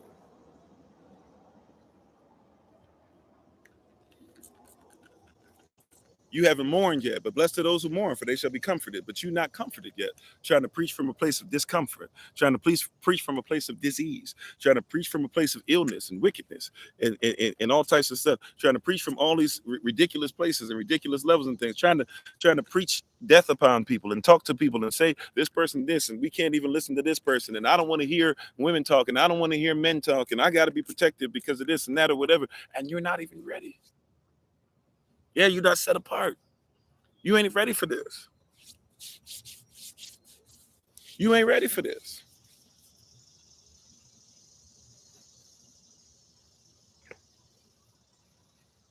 Yeah, right lawful standing is right lawful standing. You can't fake righteousness. And Yahshua said, woe unto you. That's a curse. Y'all say Yahshua ain't cussed nobody. He didn't curse nobody out, but he cussed folk. Matter of fact, I guess you might as well say, yeah, he cussed them out. I guess there's a righteous way you can say cussing people out here. But y'all cussing out everybody. You on the street corner, still violence. F this one and F that one and F y'all and this and that or whatever. You are sick. You are diseased. You are double-minded. You have cognitive dissonance. You're coming up looking like you have Dunning-Kruger effect. You are giving straw men and gaslighting. Woe unto you. People are hungry and thirsting after righteousness, and you giving them Tic Tacs. They ain't filled. Just because you got 7, 8 people that high five you at the end of you tearing everybody up doesn't mean that Israel's becoming a nation because of that. And I'm not just talking about your number. I don't care. I've had numbers to where before they started really like kind of slowing us down, y'all have been here where we've had numbers to where we've reached 1,200 people being on at one time, 1,300, 1,400, 1,500 people being on at one time, 40-something thousand, 50-something thousand people being on an entire live, be it having YouTube numbers come up and down, having to restart YouTube, having to always restart TikTok, all this stuff. I don't care about the numbers. I care about the nation. Y'all told us to speak against that Esau spirit in Ezekiel 35. I speak against it. You think Esau is somebody that got to have different bloodline. Esau is Isaac's brother. Stop it. I'm sorry, Esau is Jacob's brother, excuse me. Ishmael is Isaac's brother. Esau is Jacob's brother. Y'all got the same daddy. Y'all got the same grandpappy. It's not your bloodline that made you messed up. It's that Esau decided to start going into stuff and being more Canaanite and being more Roman and stuff like that. I got all these mosquitoes around me. Y'all forgive me. I'm spraying, but they still trying to find a way to get into the opening. They haven't made it yet, but they trying. How you doing, Sister Tiana? How you doing, Mr. Biscuits? Anyways, let's finish this up. Why am I alone? Why do I feel like I got to be separated? He got to separate you from this wickedness. Matthew chapter 5, verse 10. This is my part right here. I always say this part. Matthew chapter 5, verse 10 through 12. This is why he's ultimately going to make you alone. And this is why you feel alone. This is why you got to come to people who feel alone as well, so that we might become one in our being alone from the system, but being one together. Ready? Here we go. Matthew chapter 5, verses 10 through 12. Blessed are they which are persecuted for righteousness' sake. For what? What did we just talk about? Righteousness? Right lawful standing. Blessed are you when you are persecuted for right lawful standing, for the sake, for the reputation of right lawful standing. Not your reputation, but for the reputation of right lawful standing. Blessed are ye. Right? I'm sorry. Blessed are you which they which are persecuted for righteousness' sake, for theirs is the kingdom of heaven. Now, interesting. That's a bar right there. If you don't know what he did, right? In the word, if you talking about the bars or whatever, first line that he gave us was Matthew chapter 5, verse 3. Blessed are the poor in spirit, right? For the kingdom of heaven belongs to them. But then here in verse 10, he says, blessed are ye, right? Blessed are they which are persecuted for righteousness' sake, for theirs is the kingdom of heaven. He put in another in. He did the sandwich. He put on the bun on the bottom. He just put all the other stuff. Blessed are those who mourn. Blessed are those who are meek. Blessed are those who hunger and thirst after righteousness. Blessed are the pure in heart. Blessed is this, but right. But now he's putting on the top bun where he's going to say again, blessed are those now when you're persecuted. So wait a minute. These people who are feeling alone, Yehoshua says, yeah, they say you're poor in spirit. They say you ain't got it like that. They say you don't know this word. They say this and that. But then at the end, he says, don't forget, you're still blessed, right? When they persecute you. Because the same people that they're busy saying are poor in spirit are the same people that they're persecuted. And he says, don't forget, I didn't finish. And he still got more sermon amount to go. But he said, before I finish this point, my first point, and move on to my next point, before I finish this point that we would call the Beatitudes, I want to be able to tell you that before I tell you that you are the salt of the earth, a city placed on a hill and all that, I want you to know that even though they're trying their best to tell you, see, because if he had started straight up at Matthew chapter 5 and verse 13 and said, you are the salt of the earth. I'm sorry, is that right, sir? Yeah, you are the salt of the earth. Matthew chapter 5, verse 13. If he had started there, in their mind, they would have thought he's not talking about us. He's talking about the Pharisees. He's talking about the scribes. He's talking about the Sadducees. He's not talking about us. He's talking about Pastor so-and-so and Bishop so-and-so and Sister so-and-so and Brother so-and-so and Rabbi so-and-so and Kohelet so-and-so. No. He said, look, I need you to know who I'm talking about first. I'm not talking about them.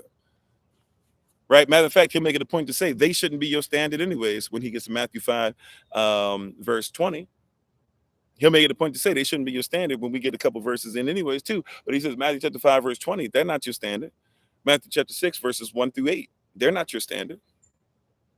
He says, but in Matthew chapter 5, verse 10, he reminds them, you are the standard. The ones that they said are poor in spirit, this is for you.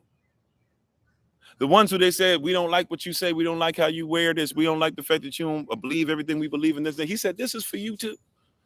The fact that you can't speak in tongues like they speak in tongues. You can't speak the language that they speak. You just started learning this. Hey, yeah, you might be a babe, but it doesn't mean the kingdom of heaven doesn't belong to you. If he had just started with you were the salt of the earth, in their mind, they would have said, this is not for me. Come on, somebody. Hallelujah. Right? That's why we told you, look up Matthew chapter 4, see who he's speaking to. He's not speaking who you think he's speaking to. He's not speaking to a bunch of religious leaders. He's not speaking only to Israelites, even though Israelites are heavily represented. But he's not speaking only to Israelites. He's not only speaking to his disciples. He's speaking to people that feel alone. They feel lonely and they have no purpose. But he says, here's the purpose of your being alone. This is why you're coming together. You had to feel alone so that you would seek me out. And you had to seek me out so that we can come together as a body. And now that we're coming together as a body, we are alone as one rather than being alone in many different places scattered throughout the earth, not knowing who we're supposed to be. But now we are alone as one. We have people we can look at and say, yes, Yes, I see Yah in you. Yes, I see Yah in you. Yes, you can be Israel, but even if you're a foreigner, even if you're a stranger, as long as you worship Yah like I worship him, yes, I can see him in you. Yes, I can see him in you, whether you're a woman or you're a man, whether you're a male, whether you're a female, whether you're a husband, whether you're a wife. Even if you were out there sinning, I still can love you and not love the sin because I'm trying my best to see as much of him as possible. Yes, the kingdom of heaven can belong to you. He's shifting the paradigm. This is a powerful statement. See, we just go, oh yeah, because we know some of this stuff. Back then, they didn't have a clue. And some of us, if we be honest today, don't have a clue. But he was trying to get people together, and it uses the term in Matthew 4, it starts telling you that these people were following him. In Matthew chapter 5, it starts telling you these people are following him. Why should we recognize these people are following? Because people means nation. And so nation doesn't mean what you think it means. These are people that are coming together to be one and be taught by the person who's going to go to prepare a place for them, which is their husband. So now we're at the knocking ceremony. These people are coming together and don't even realize yet that they have a right to be married to the Messiah, just like everybody else does. I don't have to be a Pharisee and I can still be married to the Messiah. Yes. I don't have to be a pastor and still be married to the Messiah. Yes. I don't have to be a minister and still be married to the Messiah. Yes. My church membership doesn't have to be above 5,000. I can still be married to the Messiah. Yes. You mean I can be out here and I messed up, but y'all will forgive me? Yes. Right? You can't just do whatever you want. But if you would just simply realize that there's something greater than you, then you have the right to go greater. I was going to say go to greater, but I think that's even better. Thank you, Holy Spirit. You have the right to go greater. All right. So Matthew chapter 5, verse 10. Blessed are ye. Sorry, I keep saying ye. Blessed are they which are persecuted for righteousness' sake, for theirs is the kingdom of heaven. Verse 11. Blessed are ye when men shall revile you and persecute you, and shall say all manner of evil against you falsely for my sake. So some people just stop there and thank you for the love. Some people just stop there. Well, I'm blessed. I'm blessed. You know, people say stuff wrong about me, and hey, y'all said no. As long as they are false, if they're accusing you falsely, accountability is key for everybody. All of us need to be better. Why am I being brought along? Why are some people not even letting me in their groups anymore? Why is it that my family's not in me? Because they're saying stuff, but they're saying stuff about me falsely. Yes, that shows you are blessed. I keep telling y'all this. Truth separates. Lies bring people together. If everybody's uniting around you over something that you didn't even do, you are blessed. Why would you want to hang out with that anymore? Uh-oh. Uh-oh. I'm about to see, we about to do what Yeshua said. We about to set the captives free. I'm about to do what Yeshua said. We're about to set the captives free. We're somebody about to get freed up today. Come on, somebody. This is for you if you want it today, right? This is for you if you want it today. You about to get set free right now, right? This captive's about to be set free. The captives are about to be set free. The captives are about to be set free. Do you hear what I'm saying? Right? Like, why would I want to be around somebody who unites? Why would I want to be in a group that unites over my scorn? Psalm 123, verse 4. Let's just read it. This is the fourth step of the song of degrees, or the steps of degrees, the ode of degrees. Right? You're supposed to read Psalm 120 through 134, and each psalm that you read is actually a step that you're supposed to get closer to the Most High. That's after you read Psalm 119 and you comprehend the alphabet, that you know what each character means. And once you have your character together, you're supposed to take these 15 steps. And this is the fourth step. I said third. This is the fourth step of the Song of Degrees. Psalm 123 and verse 4, it says this: our soul is exceedingly filled with the scorning of those that are at ease, of those that are at ease, and with the contempt of the proud. Psalm 123, verse 4. After Psalm 122 tells me that we're supposed to be a compact nation, come together, Psalm 123 tells me that there are people that are at ease with my scorn, and even goes to a level of saying that not only that, but they are also filled with contempt because they are proud. They have contempt for me, and they are proud to have contempt for me. They are proud to say that they make their money off of me.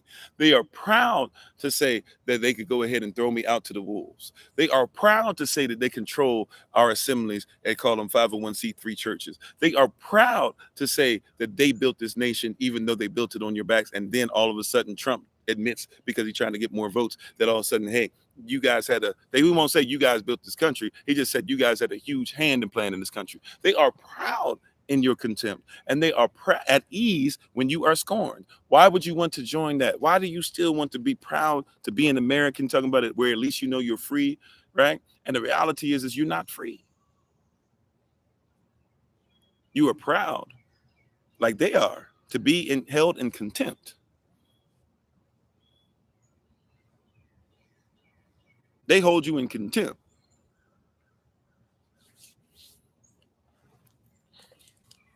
Yahashua says here, Matthew chapter 5, verse 11, you are blessed when they persecute you and revile you and say all manner of evil against you when it's false. What? For my name's sake. And here's my part that I really love, verse 12. It says, rejoice. Joy means to jump. So to rejoice means to keep leaping.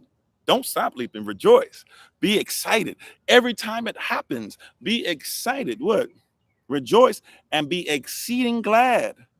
Go past just being glad. Exceeding glad. Now unto him who's able to do exceeding abundantly. I used to say it wrong. I used to say exceedingly abundantly. That's not what it says. Now unto him who's able to do exceeding abundantly. That means he's not able to do just abundance. He's able to exceed abundance. Well, here, Matthew chapter 5, verse 12, rejoice and be exceeding glad. Don't just be glad about it. You got to have your heart together. Blessed are those that are pure in heart. Are you ready to exceed gladness? Are you ready for your life to be to a point to where joy is not something that has to be based upon whether I'm happy or sad? It never leaves because I'm always leaping in Yah. I will bless the Lord at all times. That means that no matter if I feel like it or not, I will. As a result of my will, I have established that no matter what, he will be blessed. I will. Right? This is why in some of your marriages, instead of saying I do, they say I will.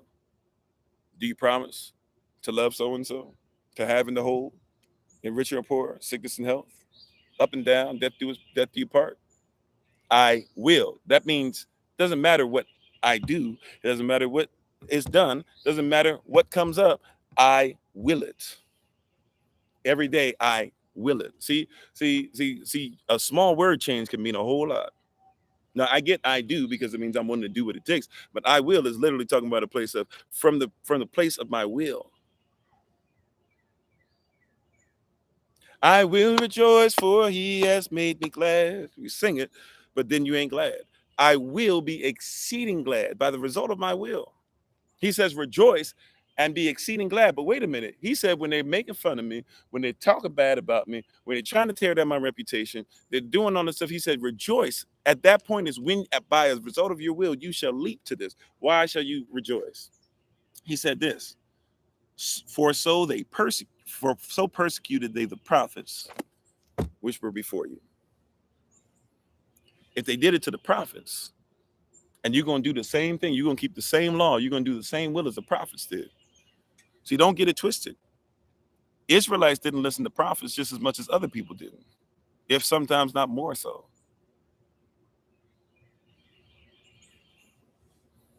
So if they didn't listen to Moses, why are you surprised they won't listen to you?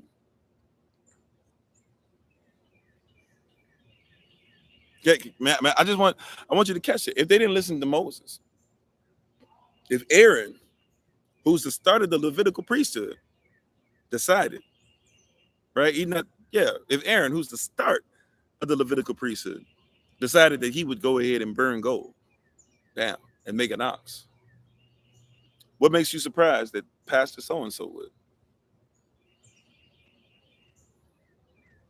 When they come against you, like they came against Moses, all it took for them to come against Aaron was for Moses to go up on the mountain.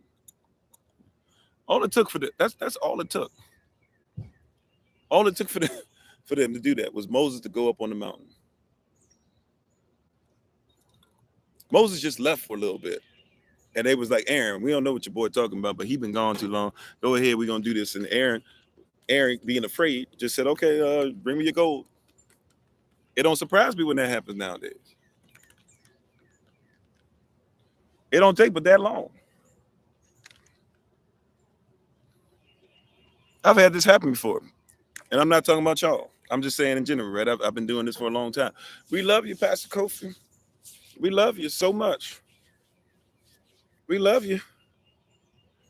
Let a hiccup happen, right? Or you get sick, or somebody try to say something bad about you, or somebody says something, and now it's in style to say something against what I'm talking about. And then all of a sudden, it ain't take long at all. Wow. Now some of those same people is interested. They come back to me now Stuff I'm telling them about their health, and now their children are messed up now. Or I'm telling them stuff about the shot, and now they're getting, they're like, man, I'm mad that I got the shot. People are getting money back, because they're suing, these cities and stuff. The cities are having to pay people and all this stuff or whatever, and people are getting paid what they should never lost and all this stuff like that. And people want to come to me now. I'm like, it wasn't that quick. It was that quick. People were listening to every word I had to say, and then I said, well, I'm gonna stick with Yah instead of Caesar, and everybody gets mad. Right? I'm just telling you, this gonna happen in your life. And when that happened, what used to happen to me is I would be furious. Now I rejoice because I realized that the same way that you might do me, they did to Moses. They did to Aaron. They did to Zipporah. They did to Methuselah. Methuselah was the son of Enoch. Enoch was the king of the world, or the king of the planet, and everybody on the planet was worshiping Yah. They saw him be translated and still didn't obey his own son, who just preached the same thing that his father did, nor his great grandson Noah, who preached the same thing that his grandfather preached. If they did it to them, why do you think they won't do it to you? See, we got this bad position in our mind. Well, Martin Luther King Jr., he wanted peace. He was shot. We realized how bad things were, and we decided to start treating each other with respect. No, Martin Luther King Jr. in 67 and 68, the year before he was assassinated, the year that he was assassinated, right? There were things that came out, a census, and you can go look it up for yourself. In the census, they said that he was asking for too much too soon, and then when he was shot, they said that he brought some of that on himself.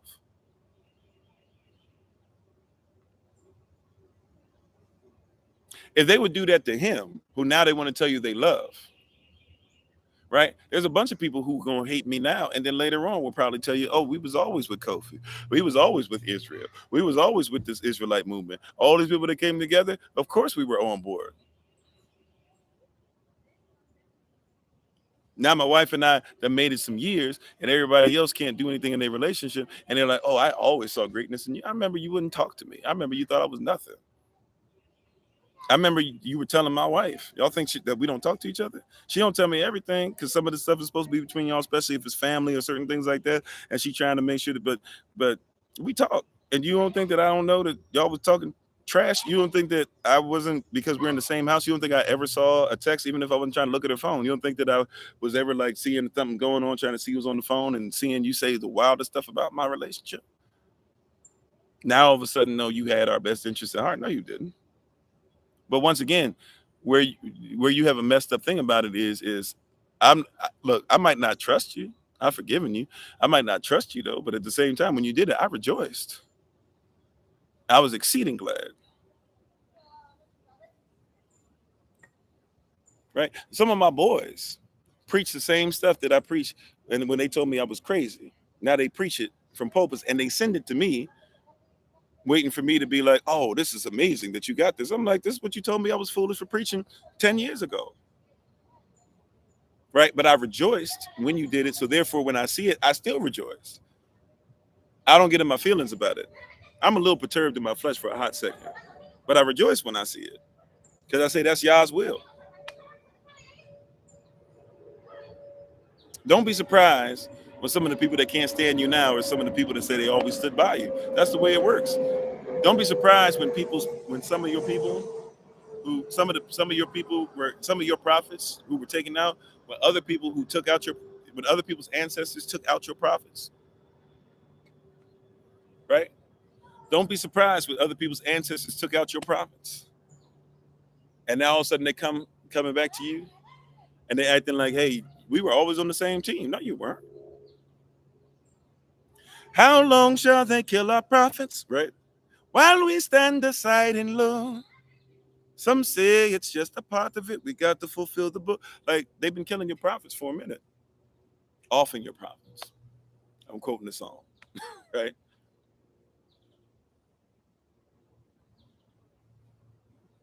And what is the song you're supposed to sing? Redemption. But your redemption doesn't come through them, right?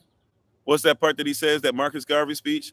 Emancipate yourselves from mental slavery. None but ourselves can right? Can free our minds. Have no fear of atomic energy because none of them can stop the time. Why are we worried about that? How long shall they kill our prophets and we just gonna keep looking? right? But some just say it's a part of it. Like some ain't gonna do nothing anyways. It's time to stand up for ours. Our sisters and our brothers who are really doing the stuff that's supposed to be real, right? It's time for us to start making sure that we recognize that you are in a special place. You are blessed when they start talking trash about you. You are blessed when you are alone, as long as you are alone with the right purpose. That was the point of today. The purpose of being alone. Are you alone with the right purpose? Is your purpose correct? Is your purpose correct? Is your purpose correct?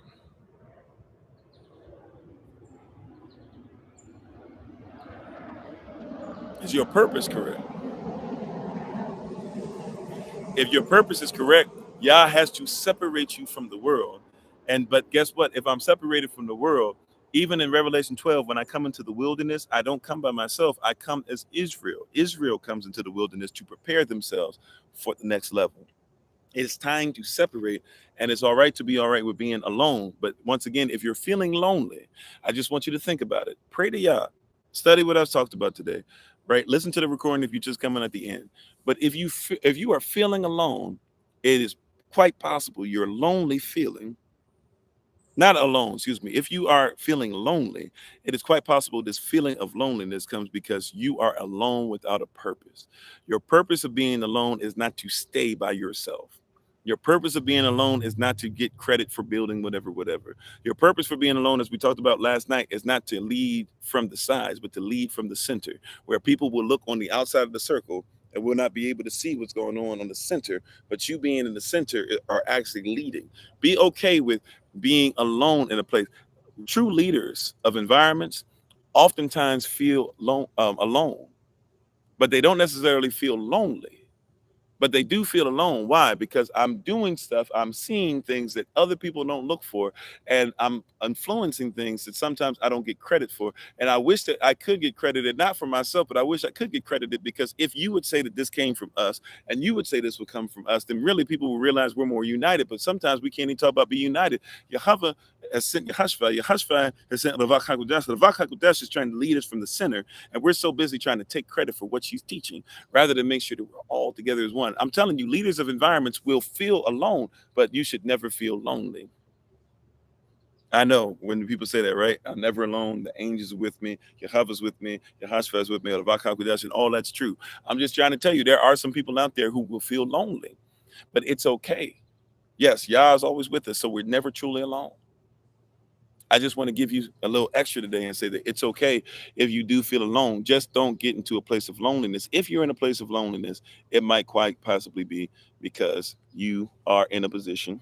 It might quite possibly be that you are in a position to where you are not in your purpose, and Yah is separating you so that you can worship Him in purpose. What does worship mean? When we talked about earlier, what did we agree upon? So we didn't have to have all these arguments about what worship to me means. Worship to me, worship, we just argued, was what? A place of what?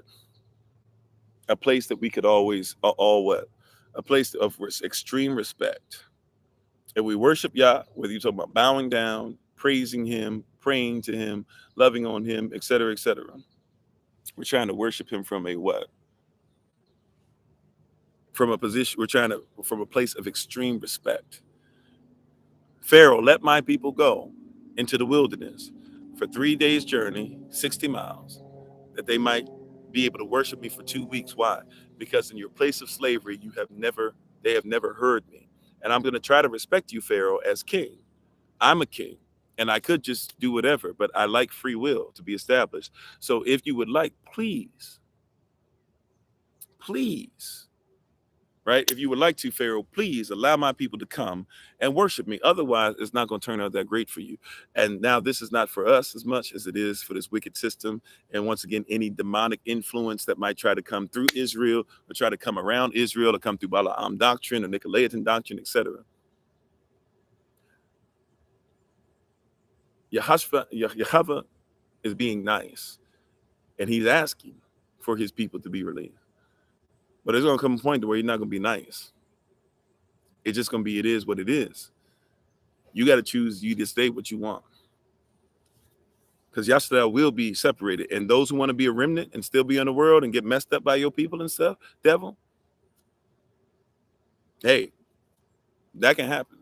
But those who have decided to make sure that we are in the wilderness and decide to start making sure that we're ready for Yahweh to come back through his son Yahushua, really sending his son back, right? There's going to be a time where it's going to happen. And you're not going to be able to reach these people. So thus saith Revelation chapter 12, Revelation chapter 13. The word that Yahushua gave is a indicator and a revelation from Yahweh, Elohim, for those who follow him. Go read Revelation chapter 1, verse 1, and Revelation chapter 1, verse 3. That's not a revelation for everybody. Right? How you doing, White State? So thank you again. We honor you. We appreciate you. We thank you so much for being on with us today. You guys take care. If you're with us on TikTok, stick around for a hot second while we do our shout out. If you've never done a shout out with us, we'll explain what it is in a second. But thank you so much. Pray for us. By the way, once again, if you're in Georgia, we're looking forward to everybody coming together in Central Georgia. If you haven't gotten the information yet, please look for it. I will try my best to keep putting it to other people in Georgia on the DMs and TikTok, but we really haven't gotten that much together with it. But we've already put out the information to those who are in Georgia that want to come. If you're close to it and you want to come, let us know. We might try to do some kind of drive by. I'm not even sure if it is possible at all. We're trying to see about getting somewhere close to a certain place in Alabama. So we might try to do something through there at some point in these next couple of weeks, but I'm not sure we'll be able to make it happen, but we're going to try. Georgia for certain, tomorrow, 2:00 p.m. Eastern New York time. It's in the center of Georgia. If you don't know where that is, let us know. We'll be putting up information on the shout out in a second to make sure that you have that info. But thank you guys so much. I appreciate you. Don't forget, tomorrow we'll be back on, tonight we'll be on at 8 p.m. Eastern New York time. Tomorrow we'll be on at 8 a.m. Eastern New York time like we normally are. We'll be on at 10 a.m. Eastern New York time on the podcast with Minister Shantae giving us a word. We'll be on at 11 a.m. Eastern New York time for the babies for the Zoom meeting for Shabbat Bit Sefer. And then I think that's it for Saturday. Right. I think that's it. And then we'll see you guys on Sunday in the Rising. So that's what we have coming up this weekend. Thank you to everybody who was on the meeting yesterday, ministerial staff, and those that are helping out with the Feast of Tabernacles coming up in September and October. So thank you guys. We appreciate you. We honor you. We look forward to seeing you guys in many different platforms, many different places. Please keep reaching out to each other, praying for each other. And if you want more information, if you're on YouTube or coming over from Facebook, just look in the chat below for more information. I'm sorry, in the description below for more information. If you're on TikTok, you can watch the shout out, or you can go to our main TikTok page, click on the link tree, and you'll be able to get information on how to contact us so much. So thank you to everybody. We appreciate you. As always, it's been Pastor Kofi. Please check out my wife, the Honorable Mai, on TikTok, YouTube, or website, and Pinterest at Bloom and Flourish. Not A&D, the letter N, Bloom and Flourish. She is a healer, herbalist, chemist, and biologist by degree. And we're thankful and grateful for everything that she does for the diaspora. Other than that, thank you again to everybody. We appreciate you. And as always, it's been Pastor Kofi, Pastor Servant to Christ, where we are always changing lives one mind at a time by being a voice of the voiceless and speaking the unspoken. And until I have the great privilege, opportunity, and responsibility to be in front of you all again, please remember as always, Yashua, that you are loved, you're necessary, you're majestic, you're fearfully, wonderfully made, and you, which is all of us working together, will be the reason why people who are in the system no longer have to be of it. Shalom, family. Early Shabbat Shalom, just in case I don't see you this evening. Peace. Take care. For those of you that are still on with us on TikTok, we're going to do our shout out.